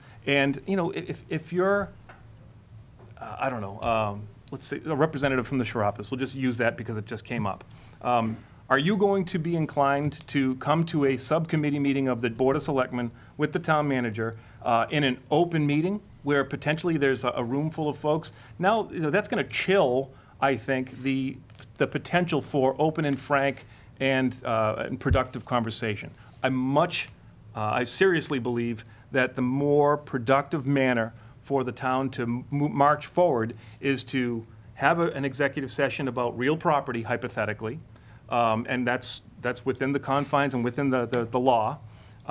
In that executive session, give the town manager some parameters, let the town manager meet with the representatives, and the town manager can report back to us in executive session. All of that can happen, and it's completely legal, and right up until the moment that a negotiated settlement is made, and then we can do that as a public session. So this is all how we've done negotiations for years, and that's how we were able to negotiate for the St. Dorothy's property. It's how we were able to negotiate for the Yentile property, and those are just two that pop into my head, and I'm sure there's been a number of others. You don't have to abide by it. I'm not asking for any response. I'm certainly not asking for any action here. And as I said, this is your responsibility to march forward. I'm sharing my perspectives from my experience on this board. So I'm sorry, I don't mean to dominate the conversation. Is there anyone that wants to talk? Yeah, certainly, Mike. Can I say, I agree with you 100%. I don't think we should tip off our hat, and obviously in open session, and bid against ourselves. That's right. I mean, that's, you know, we're just finding that out recently, that if you do have a subcommittee, it has to be a public meeting. I was hoping to think that we could go sit down with, say, the Sharappa family and just bring us to the table. I mean, because we do have a relationship with those folks, and I would hope to think that, you know, we could work something out with those folks. But I totally agree that I'm not interested in being on a subcommittee knowing the fact that, you know, I don't want to negotiate against myself. And I would rather give the marching orders to the town manager, go out and work this deal, or whatever deal it is, doesn't matter what it is. And, yeah, so as far as the subcommittee goes, I don't see us really doing a lot in open session. I think, frankly, I think it's probably just going to be the next time an opportunity comes up, we'll have to just cross that bridge when we get to it. Something new now, I didn't know that. So that's our 7:30. Is there any more on that subject matter? No. Very well. Thank you. Jeff, we are under communications, so I will turn it to you, please. Memo to the board, just noting that the Article 12, which you'll recall was the article to look at the prospect of a fire substation, is being withdrawn, and I've talked to Fire Chief Joe McMahon. He has indicated that some of the staff that he has are able to evaluate some of the data that is generated from the IMC system that collects data, as well as their AmbiPro ambulance data, and we'll be looking at that in terms of response times. Thank you. The next item of correspondence just relates back to the TIF, which was discussed previously. Correspondence regarding the Sharappa property. I did reach out to both attorneys, with respect to meeting with representatives from the town. One of the attorneys, Mr. Deminto, who represents 3 of the members of the family, indicated that he would prefer to not meet until the action at town meeting, until that article came forward and was addressed. Also sent out both an email and put a call in to Bill Crowley, who is the attorney representing David Thompson, another member of the family. Have not heard back from him. Can I just touch upon this a little bit, Mr. Chairman? Jeff, if you can. I'm just trying to get a definition, because I did talk to the assessor today, and it would be nice if maybe we could have her at a future meeting. Jeff, in the last paragraph, it says right here, the second paragraph, the property was offered to the town in 2003, 2004 for $5,250,000. The parties were unable to reach agreement on the final deal. I'm looking at that. Who are the parties? The town and the Sharappas. Well, that's why it'd be really good to have the assessor in here, because she said to me, and we may have to even talk to the former town manager, Mike Cara. She had stated to me, and I don't put words in people's mouths, she said, I asked who are the parties, and she said to me that it was Mr. Thompson back then wanted to come to the town of Wilmington and offer to sell the property, but it was the other 3 members of the Sharappa family chose not to do it. Those are the parties. Because when I read this, the parties were unable to reach an agreement on the final deal. And she said, you know, you'd have to really talk to the former town manager, Mike Cara. I talked to her at 4:10 today. And this is what she is saying to me. She was not obviously the assessor back then, but from what she's understanding, she's looking at that.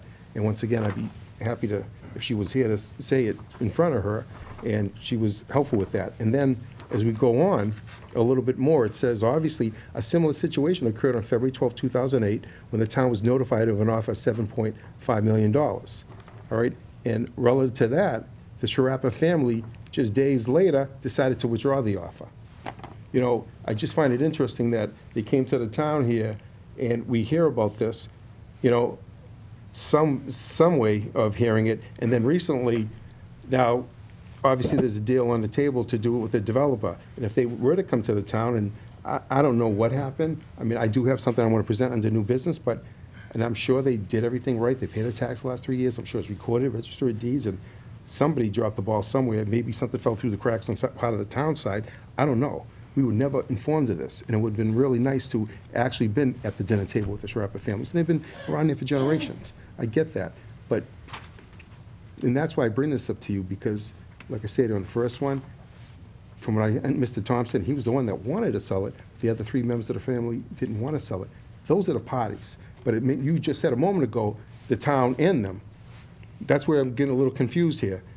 You know, so I would really love to have the assessor here at a future meeting and to talk about this, or at least you'll talk to her tomorrow, because I just don't, for the sake of make this up in the afternoon. And then once again, at $7.5 million. Bottom line is Sharappas did come to the town, the whole family, and then they decided to withdraw it. Yes, that's what I'm hearing. I was not involved in the direct discussions there. I would fully expect that the former town manager at the time kept the board apprised of what was going on. I believe there were some discussions at the time, and the board was familiar with the circumstances there, but again, I don't have any first-hand knowledge. No, I understand. I'll say it again. I thought former town manager Mike Carr did a great job. I thought he put us in a position to eventually buy on friendly terms. I'm not saying we have to pay with the assessed value. Obviously, fair market. I get it. You know, I wouldn't want to give away something, you know, but I think we really need to take a look at it. And, you know, I know we can talk a bit more, but it's no fault of ours. Thank you. I'm going to offer just maybe an observation. I don't think it's a response, but there is a phrase here that says, in fiscal years 2015 through 2018, the property has been assessed at market value. And that's by virtue of the fact that they were not availing themselves of the 61A designation or classification.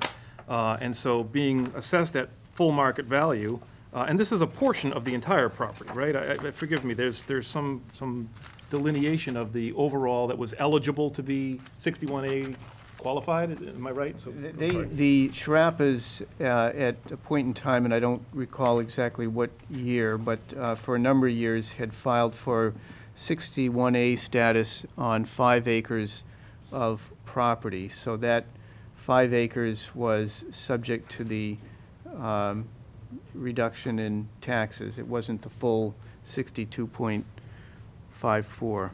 So, all right, so those 5 acres for some period of time were tax credited or rebated or whatever the word is. They had a discount on their taxes because of the 61A classification that they pursued. They stopped pursuing it or let it lapse. And so we started collecting the full amount of tax on the assessed value of those 5 acres. So I guess the point that I'm making here is 61A is a benefit to the landowner, not to the town. And so I want to be cautious about, did we drop the ball? No. The way I look at it is we collected more taxes from the landowner for the period of the last 3 years. They chose not to avail themselves of their discount. That's their business, and I don't feel like it's our responsibility to shove it down their throats. I guess that's just an observation I made from reading all this material, and perhaps my perspective on it is wrong, but that's how I view it. Mr. Chairman, if I could take a couple minutes. Please. I'm going to present something under new business. I don't want to do that right now, but I was going to present this under new business as well. But now that we're talking about it, I just want to show you something. We are contracted by Vision. They go around to the community and they take a look and they give the assessment. And I want to show you something right here on Vision. All right, it's assessed at $767,800. So if you look at the next page, and I have this, I gave everybody this last time. I'm going to refer to it in a second. If you take a look on the second page, it says size acreage 62.54. So those are the acres that's here in the town of Wilmington. It says right here, of this fiscal year, the book and page is 03032-0274. And if you take a look, it's identical to these things on these agricultural tax liens, and it says the same thing right here. The book and page number, which is same as here. It says map R1, parcel 21A. It says that right up on the top. So, and even though I know the manager, and he said it was only 5 acres, and if that's only 5 acres, and he's saying that, but they received all these tax breaks and benefits on the full 62.54 acres. And I'm saying, Sharappa family, I'm not saying they did anything wrong, but the bottom line is, I did say at the last meeting that if you take a look, and I gave it, I don't expect anyone to have it here. I was going to make more. I wasn't going to make more copies, but it's a municipal option to purchase. And the bottom line is, and they signed this affidavit, understanding that, and they may very well did contacted some of the assessors' office. No, we want to, give up our right. We're going to do this way, but no one told us in the Board of Selectmen. If we'd known about that, I think we would have jumped on it immediately. That never happened. That never happened. Especially this last time around. More importantly, this last time, because it says right here, I understand that the city or town has an option to purchase any classified land, wherever I plan to sell or convert it to residential, commercial, or industrial use. And they are supposed to notify by mail, hand deliver, the mayor, the city council, or the Board of Selectmen. It does say assessor, planning board, and conservation. Now, I'm not saying they did anything wrong, but if they gave that to the assessor or the planning board people or the conservation, how come we didn't get it? Well, just to be clear, so that process did take place in 2007 and 8 when they indicated that they were looking to sell the property. They presented a communication to, I believe it was the town manager or the Board of Selectmen or both, and that, but then withdrew it. So they have done that in the past, but to my knowledge, since that time, there has been no communication with the Sharappas during the time that they had the 61A status, indicating that they were seeking to sell and were activating the right of first refusal. So the fact of the matter is that right of first refusal expired on June 30th of 2014, and since that time it's been taxed, all the property's been taxed at full and fair market value, and at this point in time, to the extent that they are interested in selling the property, the town has no right of first refusal. And I'm not disputing what you say. I think Sharappa's family probably did everything right. I'm not saying they didn't, but someone dropped the ball where they should have notified us, and you are right.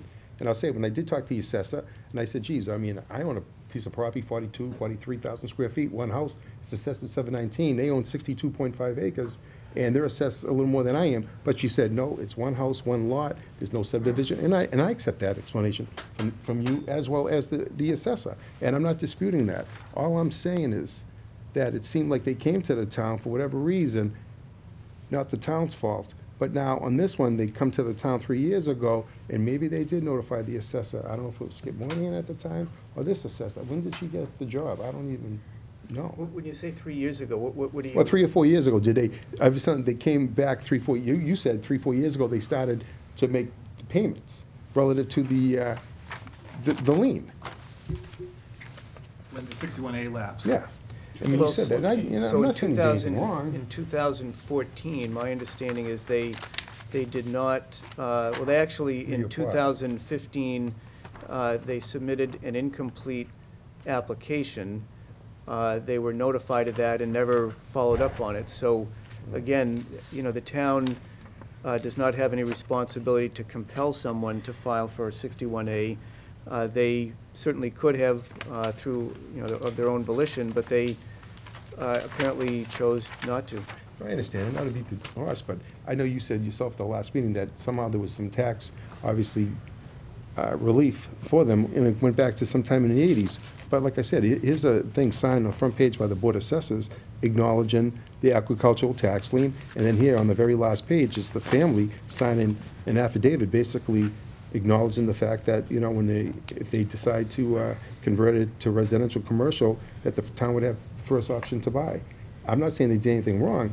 It sounds like maybe somebody dropped the ball here in the town. I don't know. That's all I'm saying. Dropped what ball is the question? No, I guess don't know. you say that over and over How come again. we were never notified? We should have been notified back a few years ago I'm that they were not clear. taken out of What are that you asking status. You're saying you said they took it out of that status, correct? They chose not to reapply for 61A status. There is no legal requirement that they notify the Board of Selectmen if they are not looking to reapply for 61A status. Their requirement is if they are in 61A status and they are seeking to sell the property or to change the zoning on that property, they're required to provide the town of notice, and the town has a right of first refusal. In this case, they simply chose not to reapply for 61A status, so there is no legal requirement that they send a letter to the Board of Selectmen or to me or to anyone else saying that we're not applying this year. I just Through the disagree. chair, just a question. Yeah. If they are no longer considered a 61A property, does the assessment change? Yes, so Okay. the assessment returns to market value.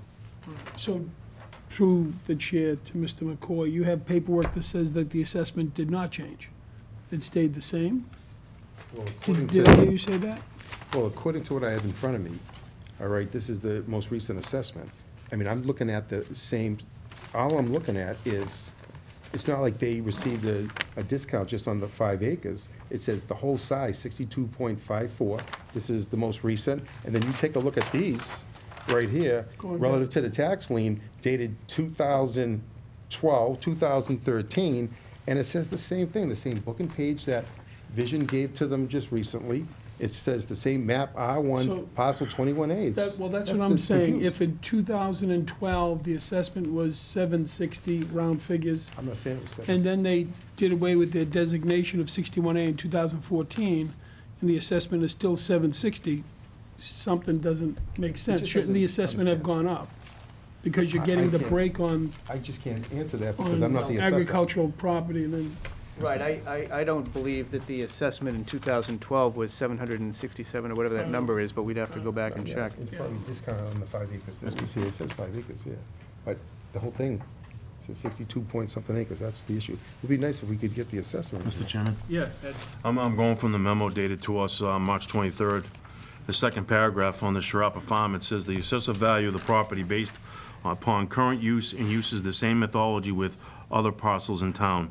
The first 60,000 square feet, because it's zoned R60, feet of property are valued at prime building lot, and the remaining property is valued as excess land.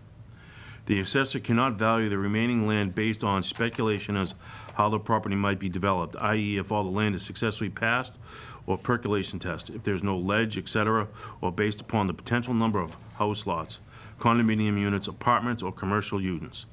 The current fiscal 2018, the value is $767,800. If the property had been approved subdivision plan filed at Registry of Deeds establishing the roadway number of lots, the value would be different. That's what the assessor is saying. Yeah, I stated that to the manager. It doesn't state when it went to that, and I'd like to probably know when we started valuing this particular property at $767,800. I'd be curious to know when that happened, because there are some dates that Mr. McCoy brings up, to dates today and beyond, before and after, and so I'd like to ask when we started valuing it, just the first 60,000 square feet. Was that after 2014 when they stopped asking for the farm cultural discount? I'd like to know that. So when was the property, I'm sorry, what do you? So Mr. McCoy's given us information last week, and this week he's got it, and I can see it, that the town was assessing that as farmland. I think in 2014 was the last time it was assessed. So in fiscal 15, 16, and 18, is it just the 3 years it's been valued at $767,800?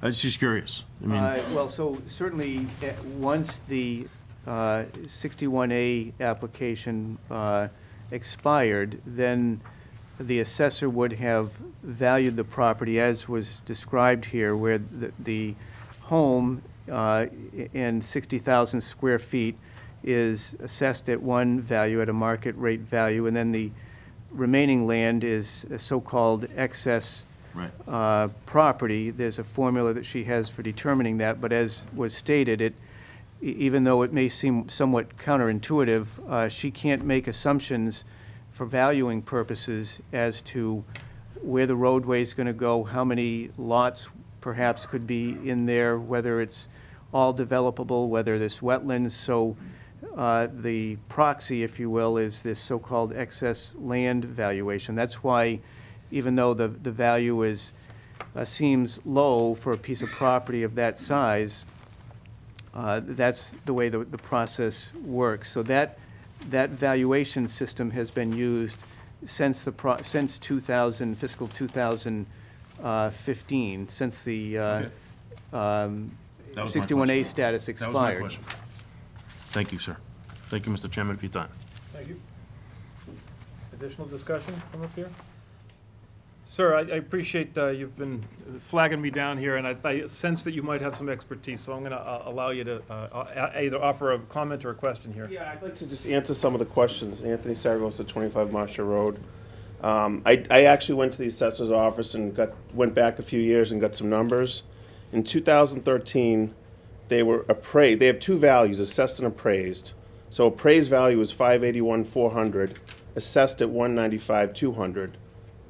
Implying a discount. 2014 appraised $699,700, assessed at $671, a slight discount. 2015 appraised at $727,700, assessed at $727,700. So it appears that the big discount did go away. However, looking at the current assessment on the field card, for some reason, and I don't know the answer, they're still acknowledging 5 acres. They're separating the 5 acres from the first 60,000 as mentioned, with the house assessed at the regular rate. And then instead of the 61, they call it 61.16, it's 5 acres and 56.16 in two categories. And on one of them, they give a 25% discount. And the notes, it just says TOPO. And I don't know if that means topography, but I guess my point is that the assessing department is acknowledging that 5 acres, and if for the tax lien to go away, you would think that that would be irrelevant. So something's still being recognized by the assessing. Now, as far as a discount and taxes, it's minuscule. It's a few dollars a year. So it's not about the money, but it's about that, you know, they're recognizing, they're acknowledging that there's still 5 acres being done with something. And I just find that a little curious, or you know, maybe something worth looking into. Thank you, I appreciate that. I don't know how you guys feel. Is it unreasonable, Jeff, to ask Karen to give us a spreadsheet with like a 10-year look back of the property and just, you know, similar to what the gentleman just offered us, kind of in spoken word? I don't know. There's been so much conjecture, and online is unbelievable with people lobbing stuff out there. So I don't know. I'd prefer to deal in fact. And if Karen, I just throw 10 years. I don't care what the number is. But let's go before, when they were availing themselves of 61A, to today, and let's see what what the town has been assessing the property at, whether it's 2 portions of the property or whatever. I don't know. Is she willing? I think the best approach would be, quite frankly, to have the assessor in. I mean, she's highly competent, and she can address the issues with respect to why the 5 acres is on the property card. I suspect in part it's to reference the history there. From what I'm told, and I had a specific conversation with Karen, the property is not being discounted currently for this 5 acre 61A status. But every time we have a conversation, more questions come up, it seems. So I agree. If I don't know how you guys feel, can we put an agenda item in 2 weeks or whatever whatever the weeks are, and have Please. Karen in and we can talk about that? Absolutely. Please. Yeah? Yeah, let's, if you don't mind, Jeff. Sure. Thank you. Yep. So we can move on to the next communication.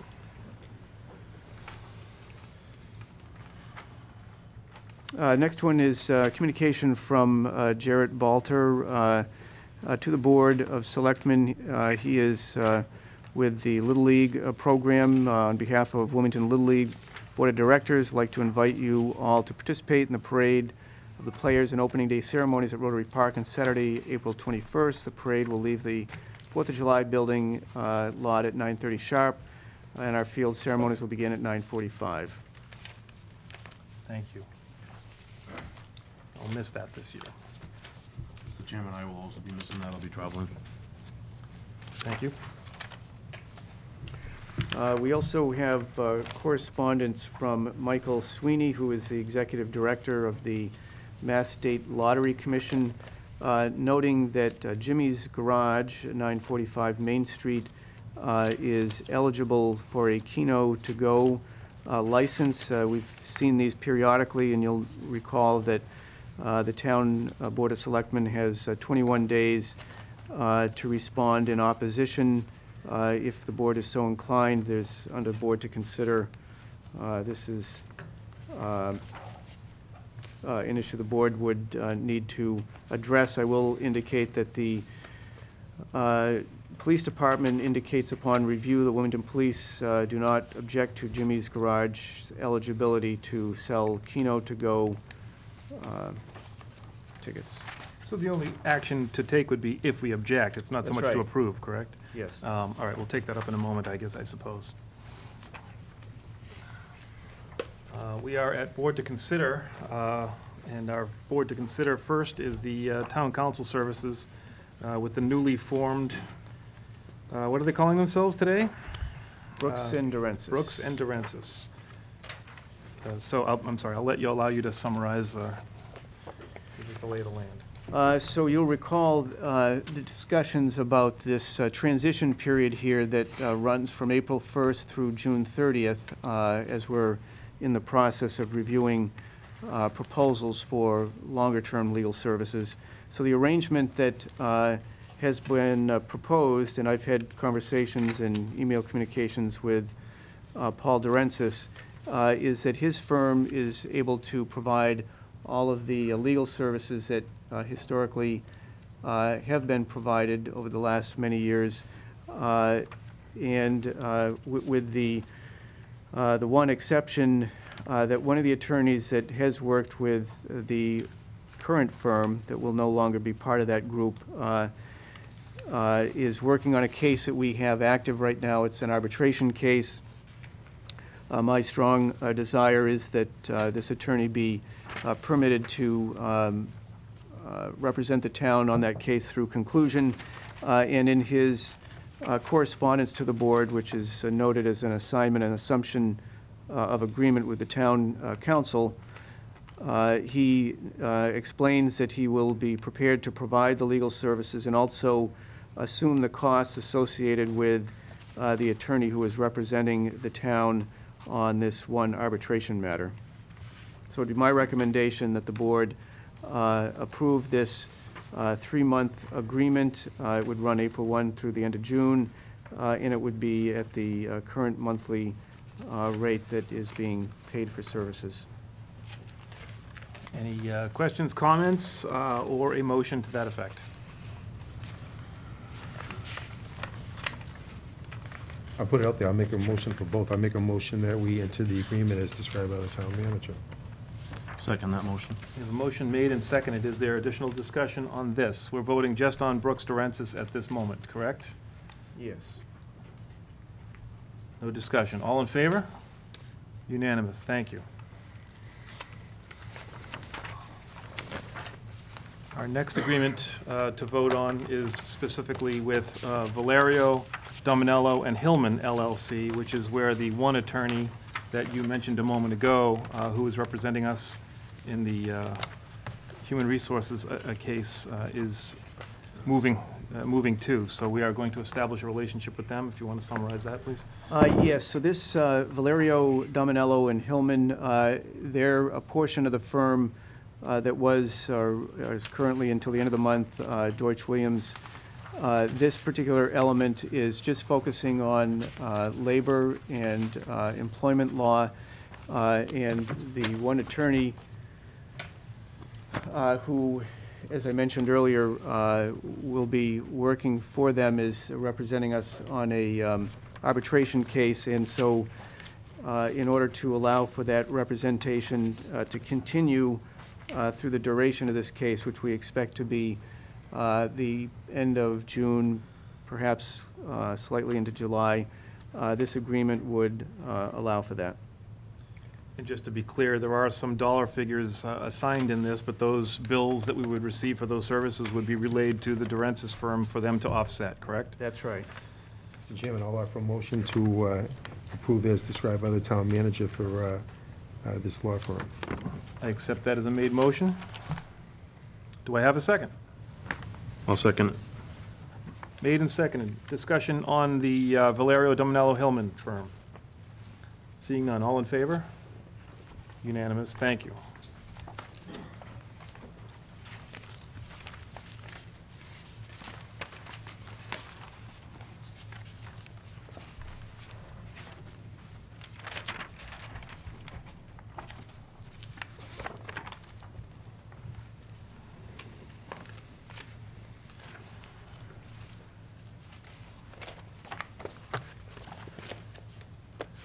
Moving on, we're at the request of the town clerk to appoint election workers for 2018. Mr. Hall.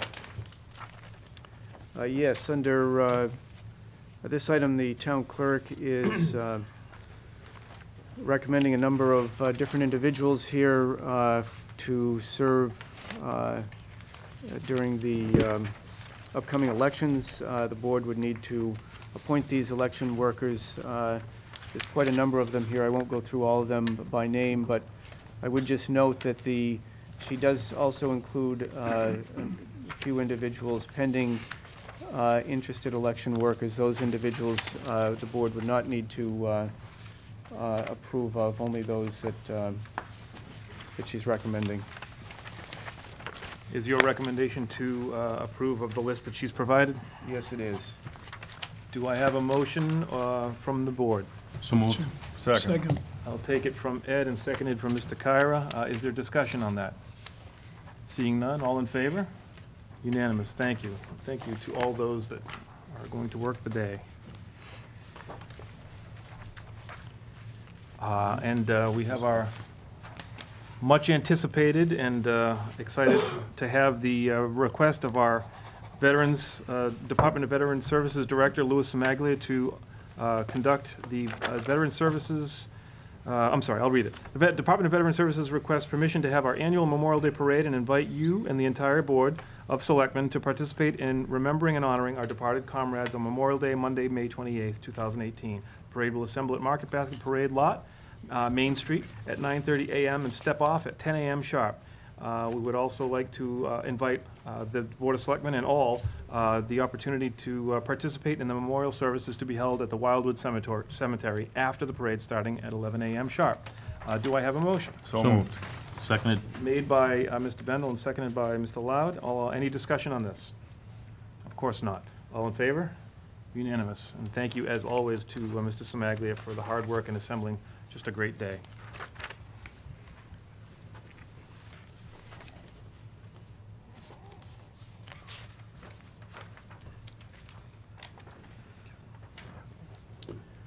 Next, we have Board to consider the renewal of the taxi cab license for Mr. Flynn. So two different pieces here. This, the recommendation from the police chief upon review, Wilmington Police Department recommends approval of both the taxi cab owner's permit and the taxi driver license submitted by the following: Timothy Flynn, 253 Woburn Street, Wilmington. Thank you for the recommendation. With that, I would accept a motion or any questions. So moved. Made by Mr. Loud. Second. Seconded by Mr. Kyra. Any discussion? Seeing none. All in favor? Unanimous. Thank you, Mr. Flynn.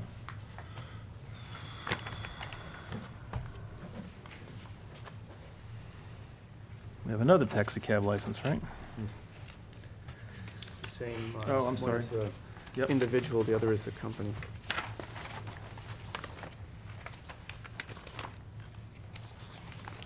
So as I noted earlier, the police chief is recommending approval. So, I'm sorry, we just voted on only the taxi cab license, and now we have the operator's license, which I guess is the individual, right? That's correct. So moved. And a recommendation of approval came with that as well. Yes. I accept the motion, Ed. Do I have a second? Second? Made and seconded. Any discussion? All in favor? That's unanimous. There is a certificate coming around.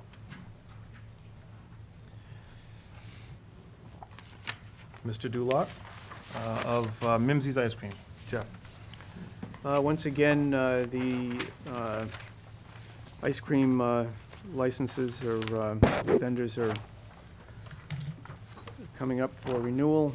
This one is Joseph Duloc, Mimsey's Ice Cream, looking for their authorization. The recommendation from the Wilmington Police Department: upon review, the police department will recommend approval of the 2018 application for the hawk and pedal license, subject to approval of the a solicitor's permit submitted by the following. So they're recommending approval for Mr. Duloc and his two sons, Nicholas and Steve. Again, as noted, they would need to be in touch with the police to get their solicitor's permit. So pardon my ignorance. Why do we have two? I see. Oh, that's Joseph and Nicholas, two different people. There it is. There's actually three. So that Joseph is the Yep, I got father, it. and then Nicholas and Steve are the So we're going to sons. take them all up individually then, yes? Yes. Do we have recommendations on any of these, or They're recommended for approval. very well? So the the application for Joseph Duloc, Mimsey's Ice Cream. Do I have a motion? So moved? Second. Made and seconded. Any discussion? All in favor? Unanimous. Thank you. The application for Nicholas Duloc. So moved. Second. I have a motion made and seconded. Discussion. Seeing none, all in favor? Unanimous. Thank you. And lastly, the application from Stephen Duloc of Mimsey's Ice Cream. Do I have a motion? So moved. Made and seconded. All in favor? Unanimous. I presumed there was no discussion. Sorry.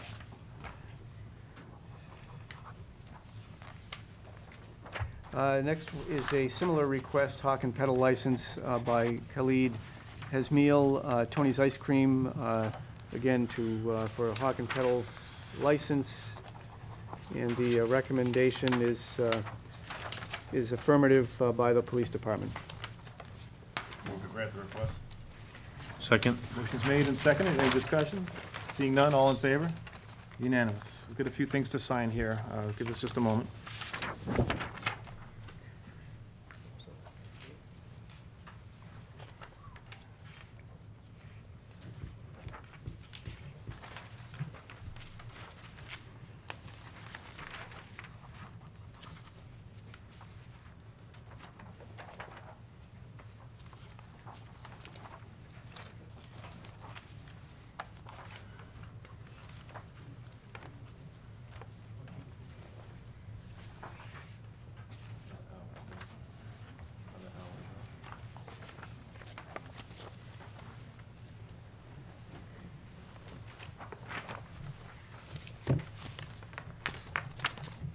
Very good. Okay. So we are dispensed with our items. Do we have anything else that we're No, at we're public good. comments? Right? So we are at public comments. Is there someone that would like to offer a question to the town manager or a comment? Whew. Okay, Mr. McDonald, keep it lean. Just a few items, but I guess first and foremost, it seemed like the big item tonight was the Sharapa Farm. And my question is this.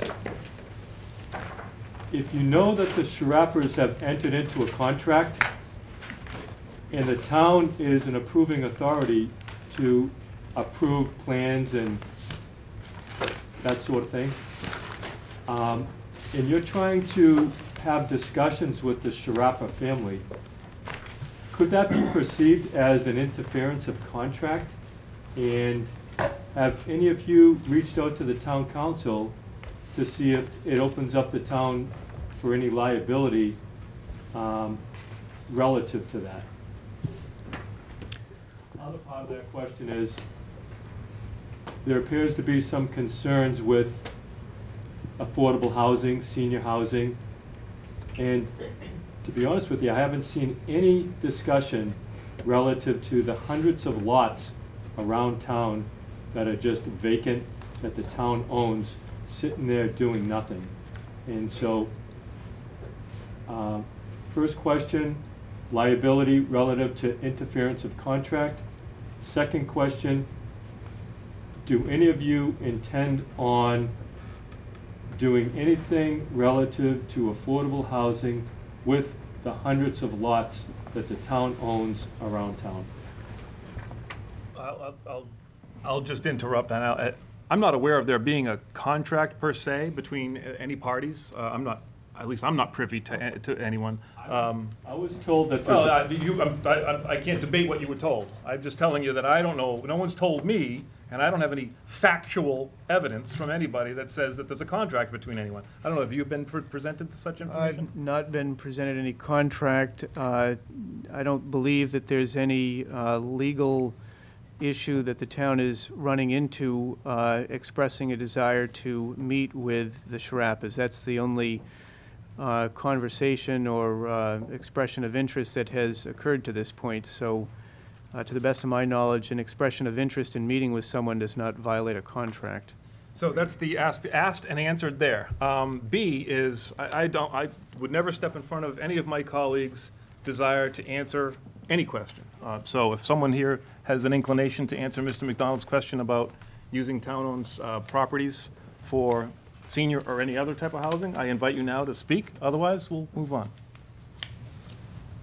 Looks like we're moving on. The other subject that I wanted to bring up is try to bring up the subject matter of bonding.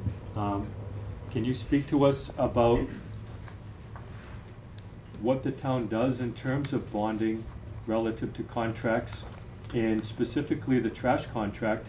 How much of a bond was required of the company that won the trash bid to have to put up with the town? I can't offer the specific number off the top of my head. I can tell you that as a matter of standard contracts, we do require bonds for contracts like this, but I don't have the specific number. You can certainly. So if you require contracts or bonding like this, there appeared to be a lot of fear amongst the board that trash would pile up, and lots of fear that this company could go bankrupt. So if a bond was in place that would cover the contract, if we entered into a contract with a company that took over this, I would think that the bonding company would have to supplement any losses for the town so that the town did not lose a single penny. I would think that that would be in your contract, Mr. Hall. Certainly bonds very specific in terms of what they apply to and what triggers them. That's point number one. As Mr. Woods noted, having a bond certainly is something we require, but that doesn't get feet out on the ground collecting the material. There's a process that needs to happen in terms of making arrangements with a new contractor and having them make available the equipment that's necessary to do that. So it isn't as simple as just invoking the bond. It doesn't work that way. Very well. Anybody else for public comments? Yes, Ms. Sullivan. Thank you very much, Mr. Chairman. I'm here tonight just to offer my support in the town buying Sharaba's farm.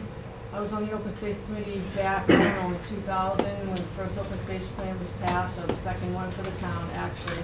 And this was the top 3 of the lots in town. I mean, it's the last piece left. And I think it's unfortunate that when the lien was let go in 2014, 2015, that we didn't start the process then, and now we're in the position that we're in now with somebody proposing to develop it. It's unfortunate, but that being said, I think that we can get around that, and I think the town has an obligation to put this to the people of the town and not have it to be a decision made just by a handful. If the town desires not to buy this land, then I think sure, have the developers do what they want with it. But I think that the town's made a significant investment in this land already. We've shown interest over the last, 20 years to buy it. When I was on the Board of Selectmen, there were discussions in executive session over it. So I think that this board has an opportunity to do the right thing and put it to the people and not just let one board or a couple of people or a couple of developers decide the fate. There is no more land. This is it. I mean, you can look at the open space plan. You can ask Jeff, you can ask anybody. As far as a large parcel of land, this is it. It's gone forever. There's nothing else. So, I mean, for future generations, ball fields, municipal buildings, whatever the case may be, cemetery, gardens, passive recreation. It links up to all the trails in Andover, the Avis trails and Andover Conservation Land. This parcel of land has a lot of value to the people of this town. And they've made a significant investment in it already through Chapter 61A. That's what Chapter 61A does. It is a benefit to the people that own the land, Mr. Chairman, but it is also a benefit to the taxpayer, that they get the right of first refusal, because you've made a significant investment in that property, and that's been Chapter 61A for like 20-something years. It's only been in the last 4 years that it's not, because it fell off. There's not a lien on the property, to my understanding, anymore. I don't even know if that's correct. I don't care if it is. I think that the town should take it no matter what. That's just what I'm saying. Thank you very much. Well, you use the magic word, take. You're proposing a land taking. I don't see any other way around it. I mean, it seems like it's too mixed up as far as, when it came off a lien, when it's on a lien. I don't care. That to me is just water under the bridge, if you will. It doesn't matter, it's past history. I think that the town needs to take that land. I think there's unanimity, maybe I think so, that everyone at this board anyway has a desire to communicate with representatives of Sharapa to determine what their plans are and to determine if we can have a seat at the table. I'm not aware of there being a contract yet with any developer. So, we're there. I would say that I don't believe anyone's had a conversation and I'm not sure what the appetite is for land taking right now, but I certainly respect your position on this, Ms. Sullivan, and I personally will take it under advisement. I'm not sure how my colleagues feel, but we'll review the thoughts. Anybody else? Mr. Welch. Hello. Good evening. Just quickly, Ms. Sullivan, is the open space that you're looking for, is that, I had the same question last time, I'll just keep asking it all the time. Is the crisis, the open space crisis, as big a crisis as the town is facing for a housing crisis right now, in your opinion, or anybody's opinion? I'm sorry, was that a question? I didn't Yeah, I'm sorry. understand You what the were question pushing was. for, I actually have the 2004. I'll tell you what I'm going to do here. Oh, don't do that, don't turn around. Yeah, you know, We did this last week. because, got out of here. yeah, let me establish some ground rules here. What we're going to try to avoid in the Board of Selectmen meeting, just here, I'm going to backtrack a little bit. I'm probably going to annoy a bunch of people. Public comments, Mr. McCoy, back me up if I get this wrong, or correct me if I get it wrong. Public comments was instituted as part of the Board of Selectmen meeting some years ago, and if I'm not mistaken, it might have been instituted while you were chair. And it was intended to be an opportunity for members of the community to attend a Board of Selectmen meeting and ask questions and get a sense of where and how they could get answers to those questions, either from the town manager while in live session, or at town meeting after the fact, coming back to tomorrow, et cetera. It was never, see, we are required by law to have our Board of Selectmen meetings in open.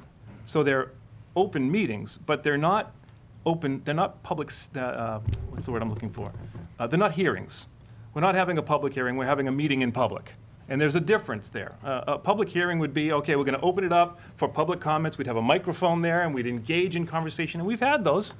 We've done them fairly recently. But that's not what we do here on a regular Monday night for the Board of Selectmen meeting. We have a meeting that's held in open. And so we're glad to, as a courtesy and because we want to be transparent and engage with our public, we continue to have public comments as a bullet item on our agenda. But what it isn't is a grandstanding opportunity. It's not an opportunity to run for office. It's not an opportunity to I guess, get argumentative with other folks in the audience. So I just want to caution, I guess, against having conversations among yourselves on an issue. Let's try to engage with the town manager if it's an issue related to the operations of the town, or with members of the board, certainly, as it's appropriate. So I don't know. I guess I don't want to overstate that. If my colleagues have a different perspective on what public comments is, I open it to them. I'll say, Mr. Chairman, you hit the nail on the head. You're absolutely correct. I started it the few times I've been chairman many, many years ago. I wanted to create a public comment section. Basically, it was to help people through the maze of local government get a quick answer fast. That was really it, not to give someone an open mic. Therefore, if they had a question of the manager, he could guide you to the assessor's office or the planning board director or the town clerk. It was just to get a quick answer, But every single year when there's a new chairman, the chairman can make a decision to wipe out public comments. The board doesn't have an obligation or a duty to listen to anyone in the audience. I mean, I want people to speak up, but it's not an open mic to talk about the man on the moon. Bottom line, So I just offered that, Mr. Chairman. You're absolutely correct. Thank you, Mr. That's all. Okay. So that said, sir, I'm going to allow Mr. Welch to continue his track of conversation, and I promise you, I see the hand, and I'm glad to come to you. Mr. Welch, did you have more to go there? I actually have a question for the board, or Jeff Paul. Two questions, actually. 2001, there was a master plan, and a couple of things in there was protect and preserve some open space, which is a great idea. I agree with that 100%. So it's 17 years later. I know there's been a lot of open space added since that master plan. Is there a way to calculate how many acres of open space have been added to the town by developers over the years, the 17 years since the master plan required that or asked for that? And then how much have we done towards the affordable housing stock? And the other question is, I guess, how much I'll keep saying the word crisis, and I keep using the word crisis because if you just Google in Charlie Baker, our governor, housing crisis, you'll get countless articles. So that's why I keep using that same word, because they reference it multiple times. But how much effort or how much progress have we made since 2001 on our affordable housing stock. I think that's it. Well, to take the last question first, certainly there has been efforts to deal with the affordable housing, and the fact that we have the metro station that was done through the Board of Appeals, the Avalons, there's affordable components there. The Whispering Pines was an affordable component there. So the town has engaged in working with the developers of those properties to ensure that there was a level of affordability. Certainly, Selectman Loud can speak to some of those specifically, because I think he was on the Board of Appeals at the time. With regard, Place is another one. Jeff's right. We haven't done enough. Well, I would comment on that you guys actually didn't work with anybody. The developer of those situations came in because the town didn't plan to maintain a 10% affordability of the housing stock, like Chapter 40 said in 1969. So there was no really working with the developer. They come in and say, hey, we're doing this. We don't care whose backyard it's in. It doesn't matter. It wasn't really like a negotiation whatsoever. So, Mr. Chairman, can I respond to that? You're wrong. definitely- I'll tell you why you're wrong. Yeah, they did come in and tell us that they were going to do this. One developer wanted to do 15%. told you what they were gonna do. They wanted, can I finish? You can finish. They wanted to do 15% affordability. We got 25% out of them. So there was negotiations. So to say that they just did what they wanted was not accurate. Metro came in, Metro wanted to, not 108 units, they wanted to put almost 200 units there. They wanted to put condos along the side street where there's open space now. That was negotiated by the Board of Appeals and the residents that showed up at every one of those meetings. And I don't remember seeing you there, Mike. I probably was there, but it wasn't a big building in my backyard like a lot of people ended up with, because the town, over the years, didn't maintain their 10% housing stock. Mike, you sound like it's a Wilmington problem. Right, it is. Google Charlie Baker. It's the whole state, Right. And also- okay? And there's probably something wrong with the 40B law, which has been said for a long, long time. but it's To say that the town's not doing anything about it is not accurate. the truth. It's not true. It's 100% the truth. No, it's not. We can argue all day We long. can argue it up, but, We'll agree to disagree, Mr. Welch. perfectly I fine. think, We're best friends, so we can do that. yeah, We're doing this for the we certainly are right. Ed, so Mr. Hull was answering the last question first. Yeah. Did you complete your response? yes. Did you have a response? I forget what the first question So the first was. one, I guess, with regard to open space, certainly the town has made inroads with open space. The Yentile Park, the St. Dorothy's property are just two that come to mind.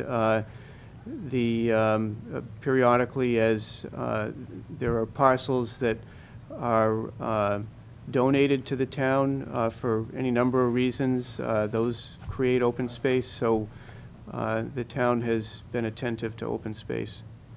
So I guess my after reading I've been doing a lot of research in the process to build Sharappa, and I guess we made great headway on the open space, but in my opinion, besides Avalons and them coming in and beefing up our affordable stock, we really as a town haven't really, agree to disagree, made great strides towards the affordable stock as we were recommended in 2001, 2004, and then our new town planner in 2017 went through and did a big long study. And you guys had a big meeting at the high school, I guess.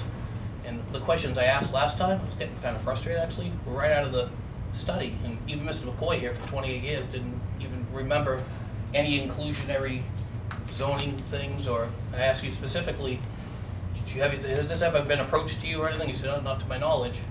Pretty sure that's how it went. And you were just presented to you 4 months before that, and then in 2004 and 1. So it's kind of frustrating as a citizen that, like, what is, and then people writing, like yourself writing in the paper, I guess it's a focus on you a little bit because you're writing the paper and stuff, but you know, sitting there and you shut your big mouth a few times, which you wrote in the paper, it really is frustrating to me because I really don't want you to do that. I want you to voice your opinion.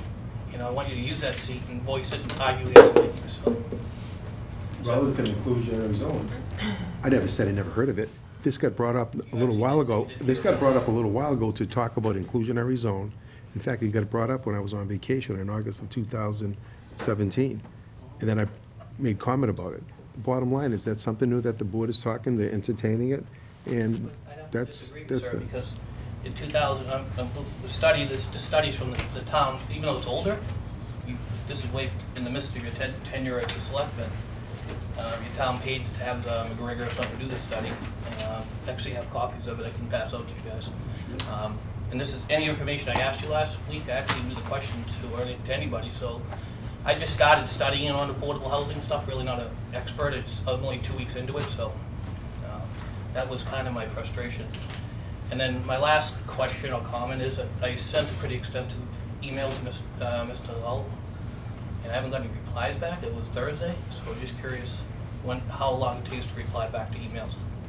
I think you had sent me an email looking to meet, which there was a meeting that you had with, I believe, Valerie and perhaps others at 11 o'clock on, I don't know, it was Wednesday, Thursday or Friday. I was not able to make that meeting, and I actually sent a 14-paragraph email to you with a lot of complaints about Selectman McCoy, allegations about me and holding and deceiving the town, and you know, I think what was said was, let me think, Michael Welch and the Sharapa firm, I think, might have been doing this deal for 4 years, but it was right at the end of the last selectmen's meeting, and didn't say nothing. And the way I understood it was Mike Welch's 2 lawyers, the Sharapas and their lawyers, have put a deal together, then sat around to deceive the town out of something. Is the way that's the way I understood it.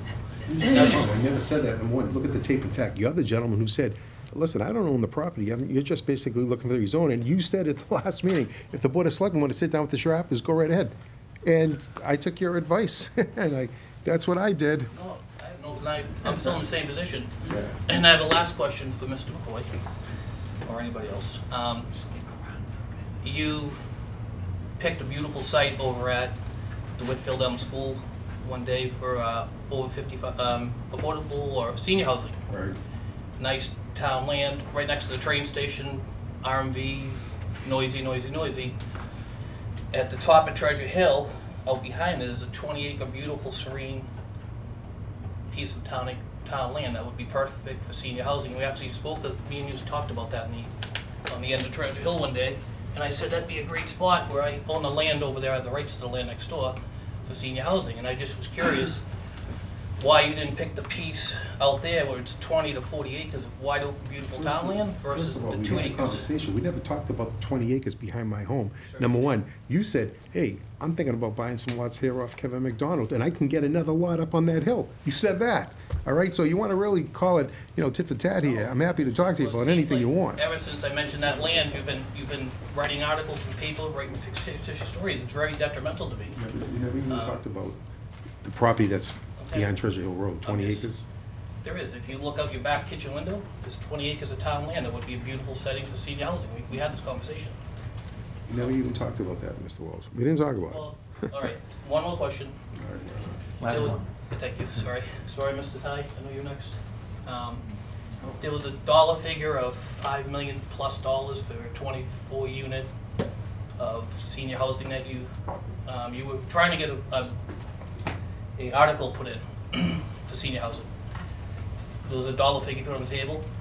That was part of me and Mr. Hull had a conversation / argument on the phone, which I would have preferred to do by email, but he didn't want to do it on email for whatever reason. What was that specifically $5 million for? Was it to buy land? Was it to build units? Because Mr. Hull said to me, you can't just come here and say you need money for senior housing. I said, well, my selectman just said we need $5 million for senior housing. He didn't get his article in, so I'm assuming as a citizen, we need money for senior housing. How the hell do I know? I'd be happy to answer it. One thing I always do, when I make a campaign promise, I deliver. Just like I'm making a campaign promise just 5 days ago at the Plan Board / FinCon public hearing, which I plan on doing tonight. Now, I want to tell you something. When we talked about that dollar amount, all I said was, took the same dollar amount relative to, someone asked that question of Yentiles Farm, the cost of the property, which we already own, the Whitfield, and the cost of the complex. So I said, why don't we take that money and do something for real, true, affordable senior housing based on income of anyone that's over 62, and the fixed income is basically Social Security. So can I tell you, believe me, whether I decide I'm going to run next time or not, you can take that to the bank, my friend, that I am going to put an article out there and let the people at the town meeting vote, yes or no. I mean, I keep campaign promises, and I'm going to do one here tonight under new business, which I said at the planning board public/hearing on Tuesday night. So I never reneged on any promise I've ever made. Never. Can I elaborate my question a touch? Yeah, Fine but tune it? try to I'll get it wind quick. down this line of questioning. Yeah, I guess. just, so I'm doing pretty good. Keep on going. Let's go. Let's do it. Let's get it out, man. the Come on. $5 million is, do you build, I'm just confused, that's all, so I guess I'm okay with it. I don't know what how you use the $5 million. Town Manager Hall told me you just can't go get $5 million and start building housing. Well, my response to you, Mr. Welch, was you had called and wanted to figure out how to take $5 million out of the town's operating budget to finance your housing. And I explained to you that, first of all, it isn't a matter of just spending $5 million to build a building, that someone's got to run the building, someone's got to maintain the building. You know, there's more to it than building a structure. I also explained that it was rather late in the process when all the Finance Committee meetings have been concluded. We were a matter of a week or 10 days away from the public hearing to suddenly come in and begin quizzing department heads on where they can slash $5 million out of their budgets. It just doesn't, that doesn't work that way. That was actually a separate conversation where I asked, that was about senior housing, and I said, and you got very defensive of it, that was the phone conversation, that I was just looking to put a line item, I haven't even seen the budget yet, because seniors and senior housing has just been forgotten, it seems like. That's what my advocacy is now for seniors, that's my new passion, right? But I just wanted $1 from a $114 million budget, $1 freaking dollar, to put a line item that says senior housing, $1, so we don't forget next year. Because it seems like, in my research, I think I'm 100% right, but if anybody can correct me, we haven't dedicated any money to senior housing yet, and correct me if I'm wrong, ever. Dedicating, well, I'm sorry. I don't know how you dedicate money, or done what the seniors need for their housing needs. We have people coming into your town offices crying that they can't pay their tax bill. This is horrible. Why isn't it done yet?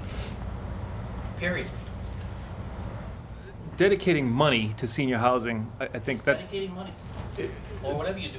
Get the senior housing for the seniors, period. Okay, I don't so know this what the board has terminology been- is, let's get it done. For the last 3 years, certainly as far as I'm not speaking for the board, I'm speaking for Mike Shampoo right now.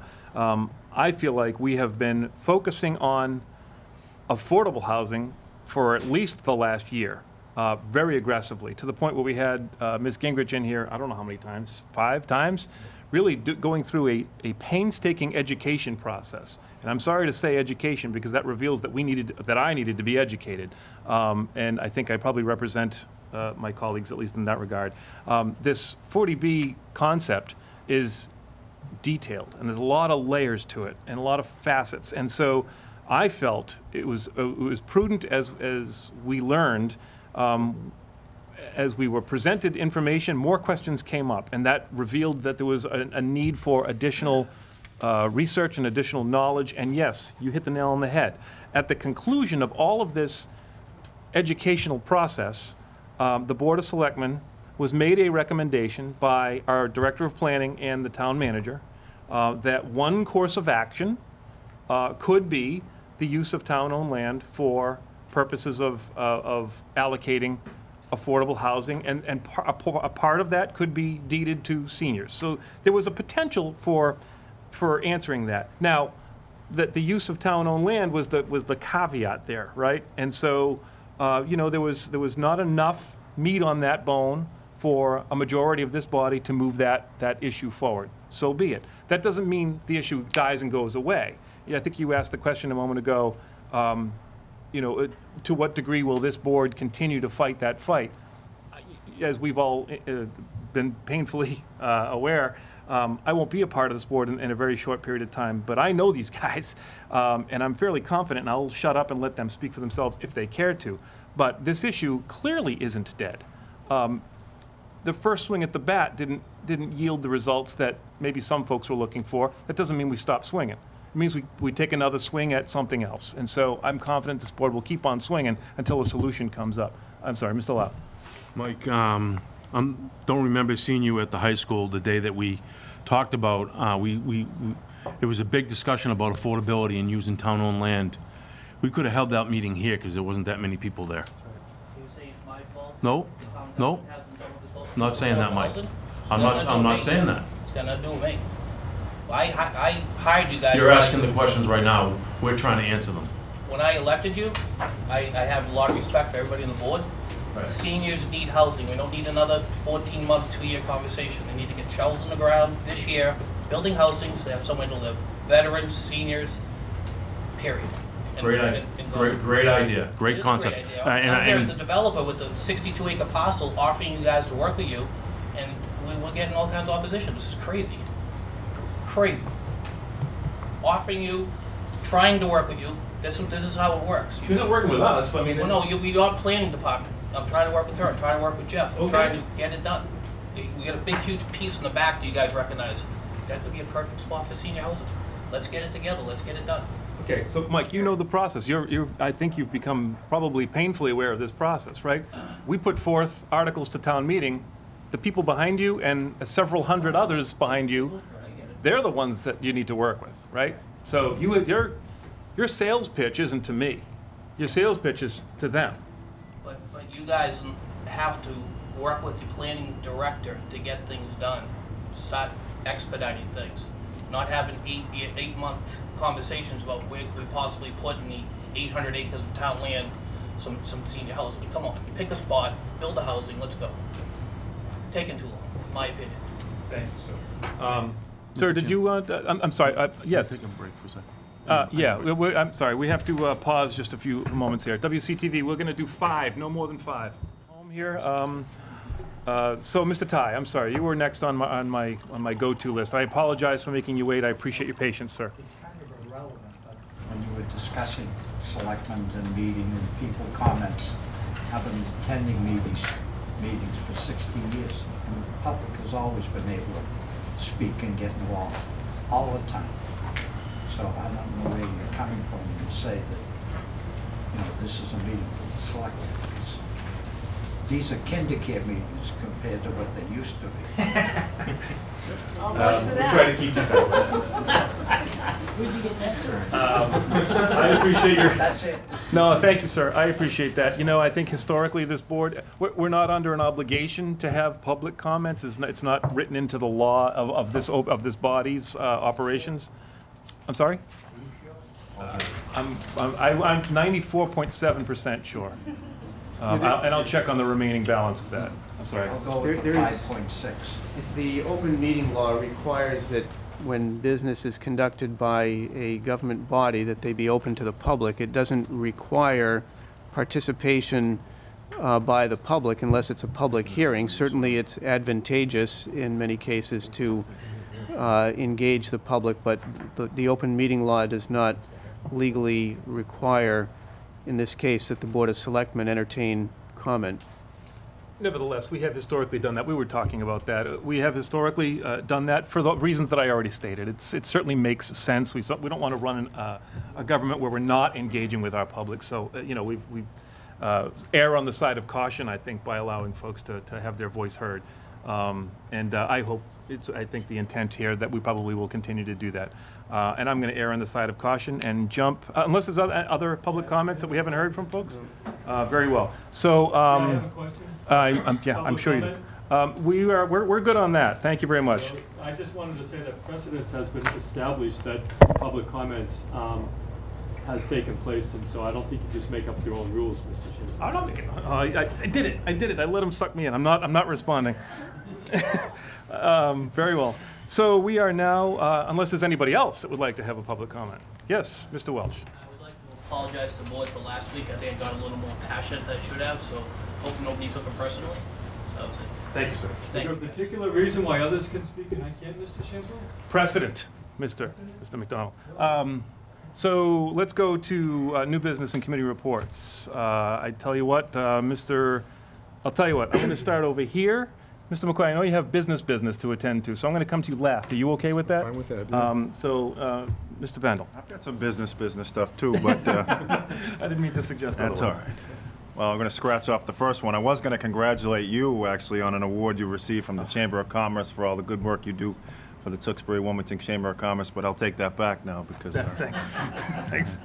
No, in all seriousness, congratulations. Thank you. I want to give a big congrats quickly to Jen Mason, who's a great resident of the town, fine example of why Wilmington's a great place to live. There's a great write-up in the Lowell Sun today about all the community activism she's involved in, from the WEF Educational Foundation to women's softball here in town to the Substance Abuse Coalition, and so I really appreciate all she does for our community. And then lastly, I just want to publicly state how proud I am of this community, the way that the last week or so we've rallied around a family that's really in need, and I just couldn't be any more proud of the way that the community has stepped up for the Burke family. And I hope that they will continue to do that. People have been very generous with their money and their prayers, and I hope you'll continue to do that. And I want to give a big shout out to my former student, Kevin Burke, who's in need of our prayers tonight. Thank you. Greg. Thank you. Yeah, no, I'm good, other than Happy Easter coming up. Enjoy Easter.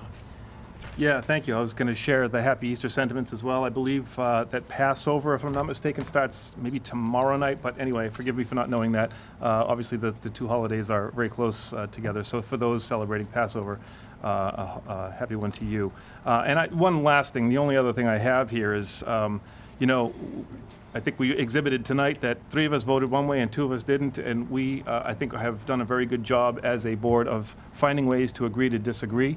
And my friend Greg just congratulated me in spite of the fact that I think I just kind of irritated him a little bit.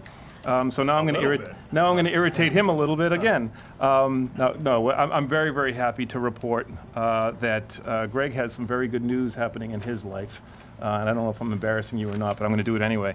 I learned very recently that Greg and his wife will be expecting are expecting their second child to the Bendel family. So I congratulate you.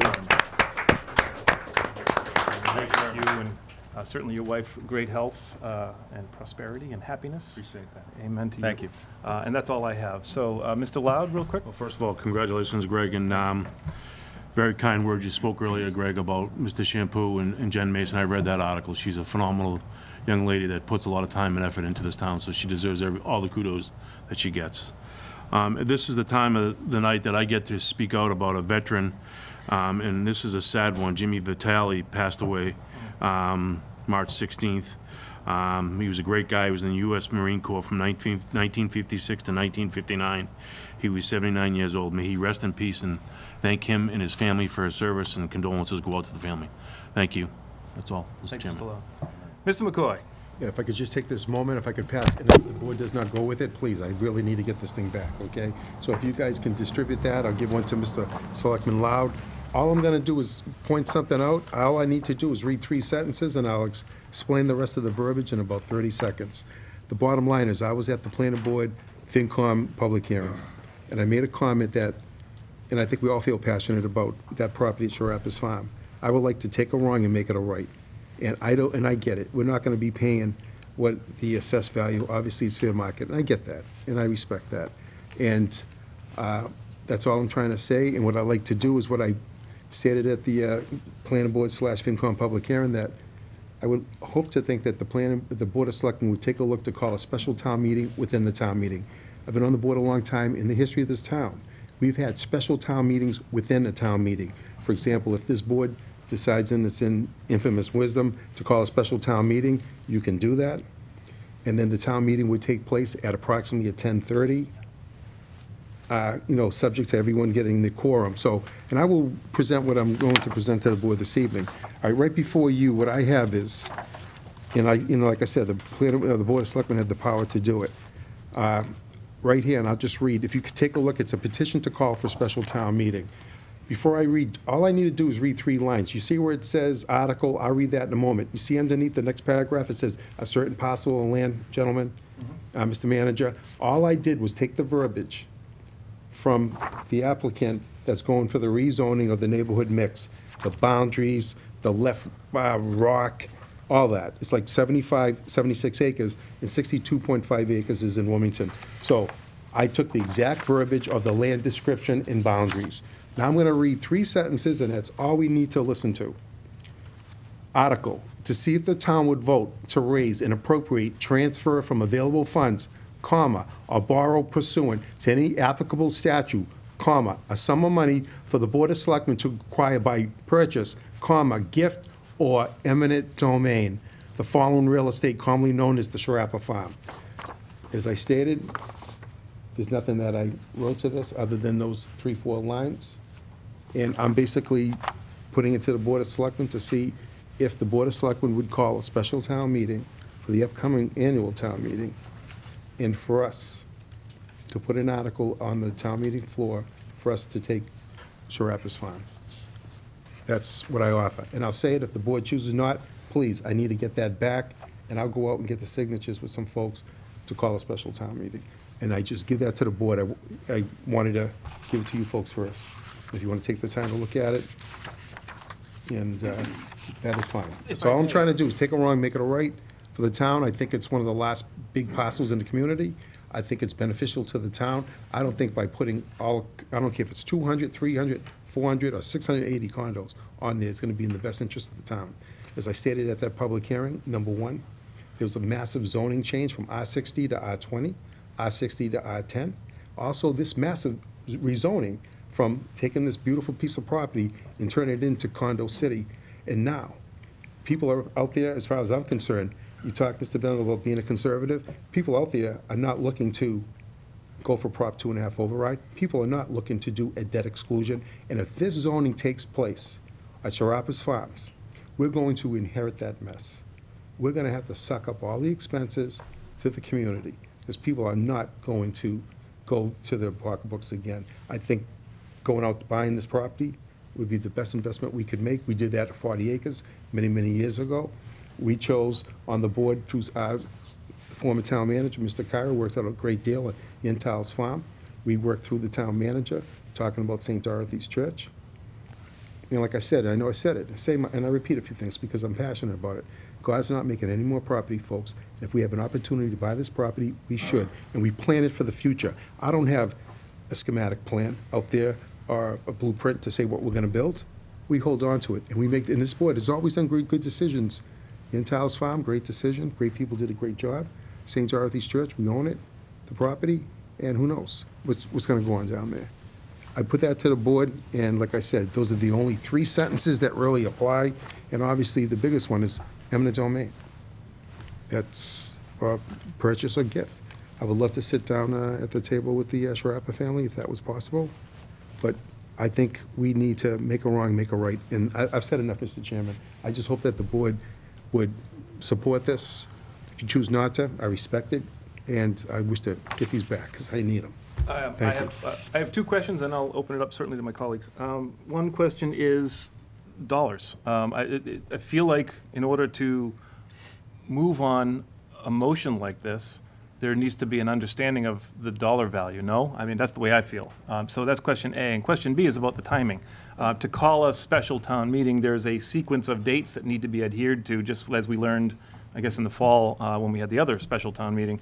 And my concern is that would we have the sufficient amount of time to do the posting and have the additional meetings that are required, the additional, I guess, logistics, the legal logistics that are required to call a special town meeting. So those are just 2 questions I have. I don't know if you've thought those through. Maybe the money is the first one to talk about. The money, as far as the money goes, we go to the town meeting and we just basically put in the 3 lines what we stated, gift or eminent domain. And then we take a look at that, and then we come up with a price. We're going to allow the Volks people to let us go out and work out a deal. That's what we're looking to do. We're not going to be spending $20 million, obviously, okay? And I know we're not going to spend $770,000. I get it. And obviously, there's a PNS agreement somewhere out there with these folks. I get that, too. But I leave it to the town manager to do the sequence. I do agree. I think if the Board of Selectmen was to support this, that we do fill in that within the 30, 40 days. The Board of Selectmen has up to, what is it, 40? I forget, it's like 40 days or 45 days? 45 days to call a special town meeting, okay? And you can do it within 30 days. Obviously, you have to have a, you know, unless it's different with the Board of Selectmen, you need to have a public hearing. The planning board has to go to the planning board, I believe. unless it's a little bit different with the Board of Selectmen, Mr. Manager. It is the same process. It would have to go, there would have to be a planning board hearing, a finance committee hearing. There's posting requirements for each of those. The bigger question, I think, is having a dollar amount that the board is prepared to recommend to raise and appropriate for town meeting. Typically, if the intent is to take the property by eminent domain, the town would have to contract with an appraiser to go out and look at the property and come up with an appraised value. That would be for starters, and then there's a series of legal steps that go beyond that that would need to take place. I'm not sure that we could get all that done between now and May 5th. We're talking about a little over a month, but I'd have to look at it. This is kind of by surprise. 30, 31. I mean, it's within 2 days. If you were to vote for this tonight, we'd have 42 days, obviously. I mean, it probably could get done, obviously, if that was the board's intention, but I just say that, I'm not trying to twist anybody's arm here, but we would have the time to do it. There's no question in my mind that we could have the time to do it. Okay, thank you, Mr. McCoy. I'll open it up to questions or comments or feedback, concerns, criticisms? Mr. Chairman. There we go. I'm not opposed to buying the land. Is this the right avenue is the question I have. And what's the legality? I've never heard of a special town meeting within a town meeting. I've never heard of that. Is that something we can do, Mike? Did you look into that, Mr. McCoy? No, I've been on the board. We've done that in the past. The manager has to research it. I see one of the oldest but goodies like myself, Mr. J. Ty there, shaking his head up and down. Yeah, we've had special town meetings, annual town meetings. It's been done. Yeah, it is certainly, there has in the past, that So has that was taken my place, question. yeah. Yeah. No, If this is the right way to do it in the board, I wouldn't object. It's funny, I kind of presumed that a special town meeting would end up being called, not within this town meeting. I presumed that it was probably something you folks would have to tackle sometime in the summer. So this just is sort of cranking it up a notch, or several notches. Just a logistic question for a special town meeting. Would that be held first before the annual? Because if that's held first and this is approved, then that article would be moot. I would say with the So article you being would, moved- you would hold the special, regular town meeting. the article in regular town meeting would be null and void, basically, if this was passed. I believe in the past, and this goes back some years, that the special town meetings were held at the very start, and then they went into the 10:30. annual town meeting.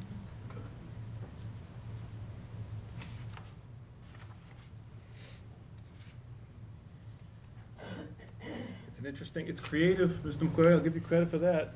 I wish we had more time to chew on it.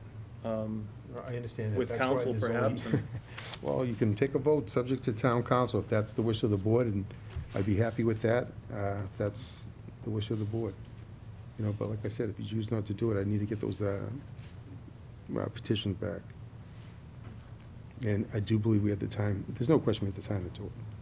When the board feels comfortable in making a motion to accept this, subject to town council, I mean, you're bringing that up, whatever you want to do. Would you be proposing that this be done through borrowing, or where do we come up with the funding for this? I mean, whatever the board wants, whatever they want to do. I mean, if you do decide to call a special town meeting, I'll let the board make that decision. I would assume you're the chief fiscal manager, whatever you think. I would say you take it, I don't know, is that possibility of eminent domain? Well, Or eminent domain purchase is or the gift, is the you know? legal mechanism, but I Yeah. guess the cost That's why I of- put the other one, purchase, gift, or eminent domain. You're the chief fiscal officer, whatever you believe. If the board does accept it, I'll leave that up to you, Jeff. You're the chief fiscal officer, whatever you think would be in the best interest of the town. I want to work with you and work with the board as a whole. Does, You know? through the chair, to the town manager, in interpreting this from available funds, it can be from free cash, or it can be a combination of free cash and borrowing. Is that how I'm reading that? It can be, Yes, Mr. Garrett, that's why I put it that way. Purchase, gift, or eminent domain. right, And like- and it would be how the town manager would want to purchase through those particular funding avenues. I think it'd be nice if it would be the whole board, to be totally honest with you. Right, so the way it is laid out here through transfer available funds or borrowing, it's fairly common in terms of reserving, if you will, all the options for acquisition, either through appropriation through the tax levy or available funds, free cash, or borrowing. All of those, certainly all those options exist. There's a presumption here, I think. Certainly, you're not suggesting that we would have a transaction. No, so I'm sorry, I'm thinking out loud here.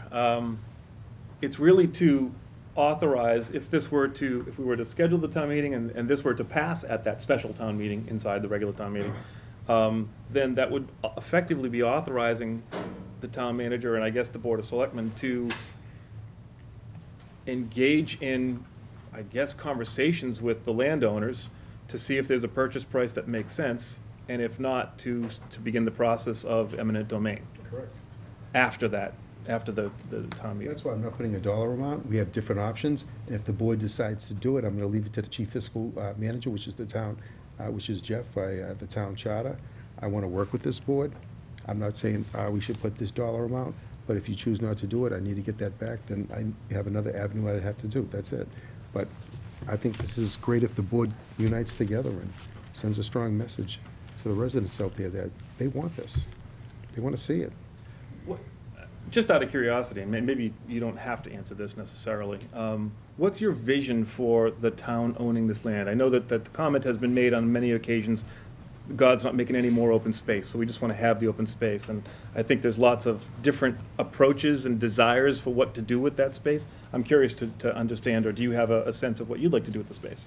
Just like we did to Yentiles Farm, just like we did at St. Dorothy's Church, we purchased it, and I'm sure we've all made great decisions. It's wonderful we agree to disagree, but I think at the end of the day, we'll make the best decision on what happens with that property. And don't forget, there's a lot of acreage out there. It's just not gonna be I'm not advocating a sports complex. I'm not doing that.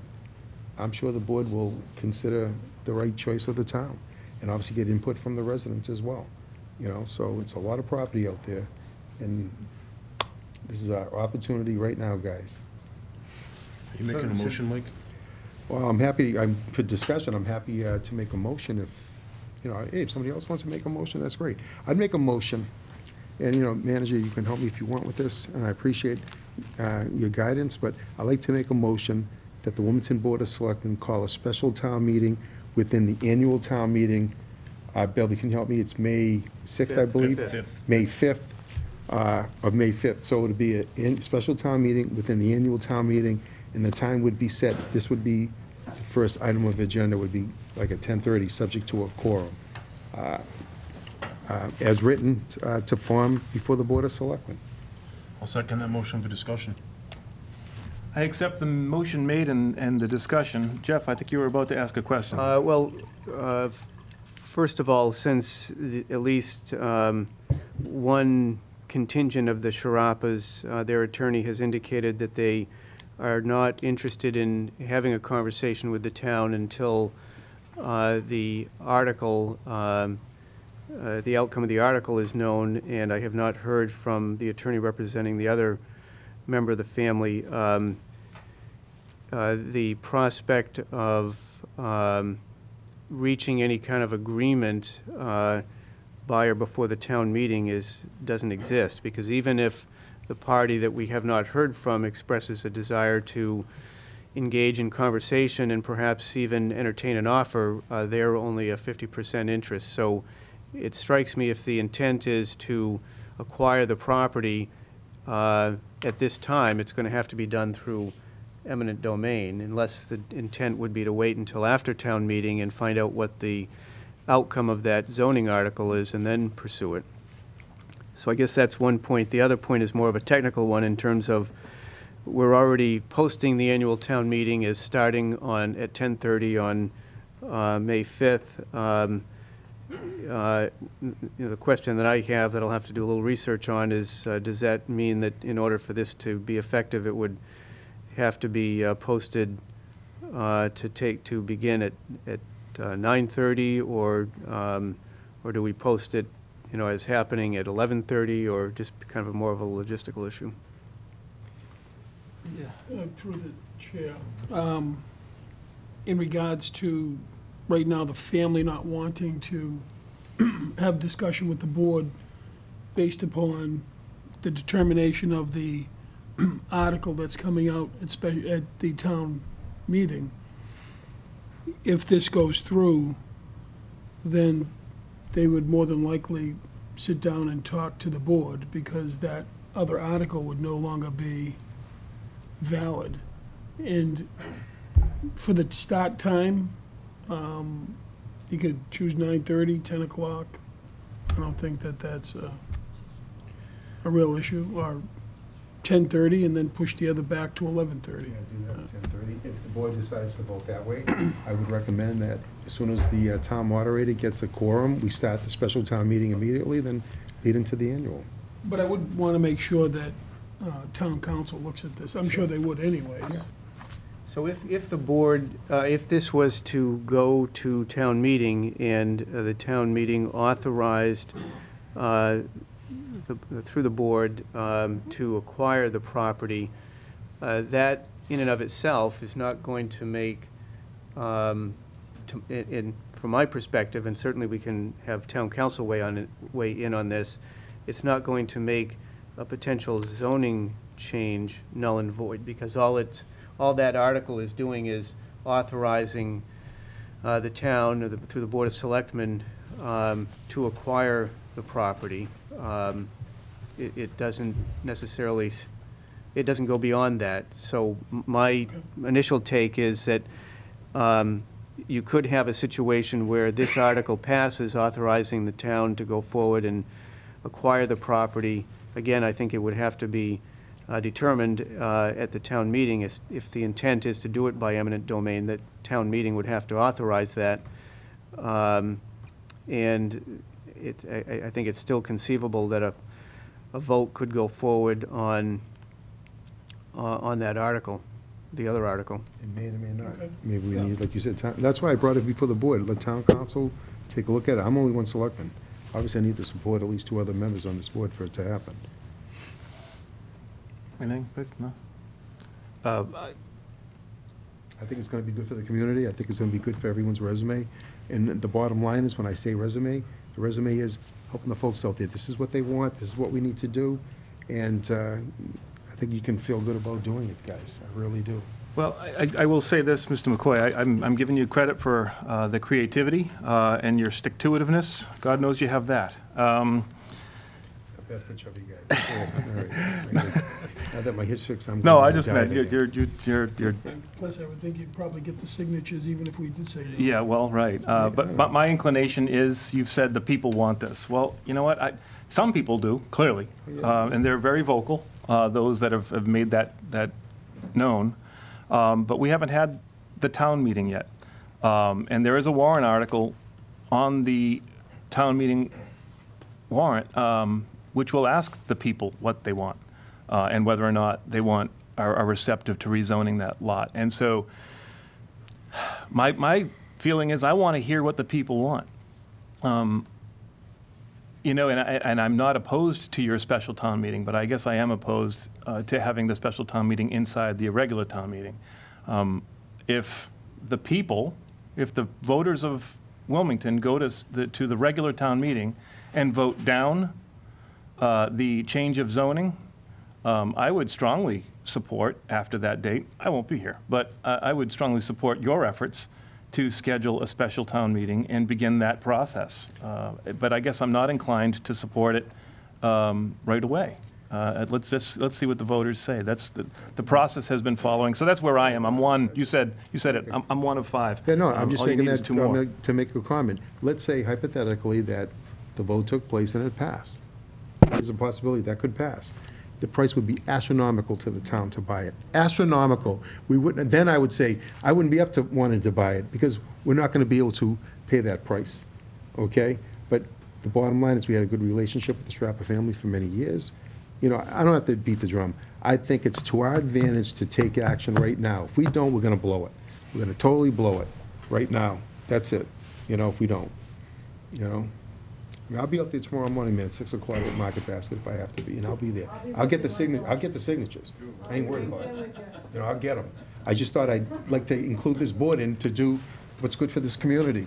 And it's not the Mike McCoy show. I would love the board to say, we hear it, and we're gonna deliver for you folks. That's what I'm looking for.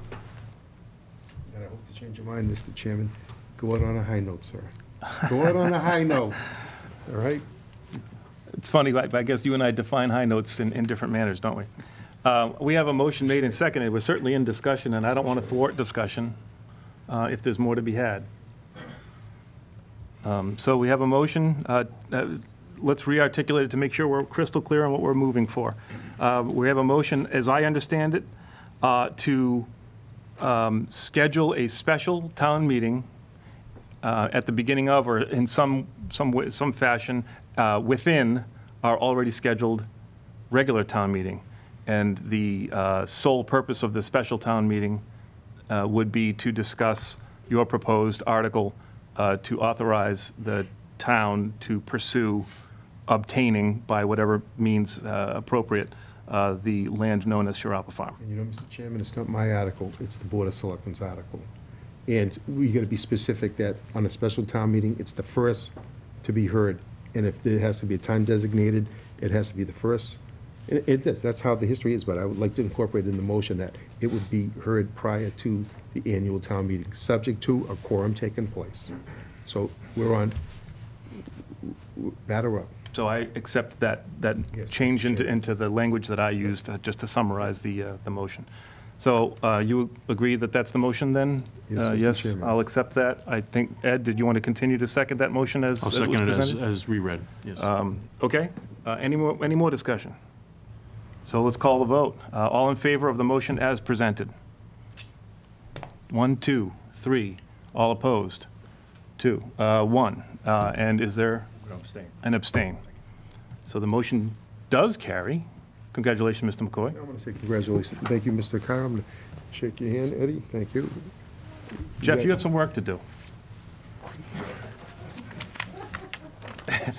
Okay. Send me a postcard. Looks like you won't need these, Mike. I don't know, let me get them back in case you guys decide to change your mind. As long as the big boss here has the article. Here you go. Jeff, you already got it? right You got it there? All right. So, with all of that, I think we dispensed with the new business, yes? We are at important dates. So, Jeff, if you want to blast through them kind of quickly, we'll send our folks home. Yes, we've got a couple of dates here. March 28th and 31st is the brush drop-off, Easter egg hunt on March 31st, 2 p.m. at the Town Common. April 6th, curbside collection, yard waste. April 4th and 7th, brush drop-off, Old Main Street. April 7th, the rabies clinic, Public Buildings Department, noon to 2. The April 9th, last day registered to vote, the annual town election, town meeting, town clerk's office, 8:30 to 8 p.m. April 9th is the next Board of Selectmen's meeting here at 7. April 10th, Boston Bruins Foundation, Be Fit First Responder Challenge Celebration, Public Safety Building, 10:30 a.m. to 11:30 a.m. Brush drop-offs on April 11 and 14, Old Main Street. April 17th through the 21st is curbside collection of yard waste. Brush drop-offs again April 18th and 21st, Old Main Street, 8 a.m. to 2 and 9 to 4. April 22nd is We're One Wilmington Run for Wilmington and the Kim Forte Walk. April 23rd is a Board of Selectmen's meeting, 7 o'clock, room 9. April 25th is a brush drop-off, 8 a.m. to 2 p.m. April 25th, public information meeting regarding proposed analog TIF agreement, 7 p.m., location to be determined. April 28th is the annual town elections, polls open 8 a.m. and close at 8 p.m. April 28th, brush drop-off, Old Main Street, 9 a.m. to 4 p.m. April 28th, drug buyback program, public safety building, 8 a.m. to 2 p.m. April 30th through the 4th, May 4th is curbside collection of yard waste. May 2nd and 5th are brush drop-offs, and then May 5th is the annual town meeting. And special town meeting, 10:30 a.m. Very- I knew you were a comedian. Is there a motion to adjourn? Second? Made and seconded. All in favor? Unanimous. Thank you all. Good night. Two more.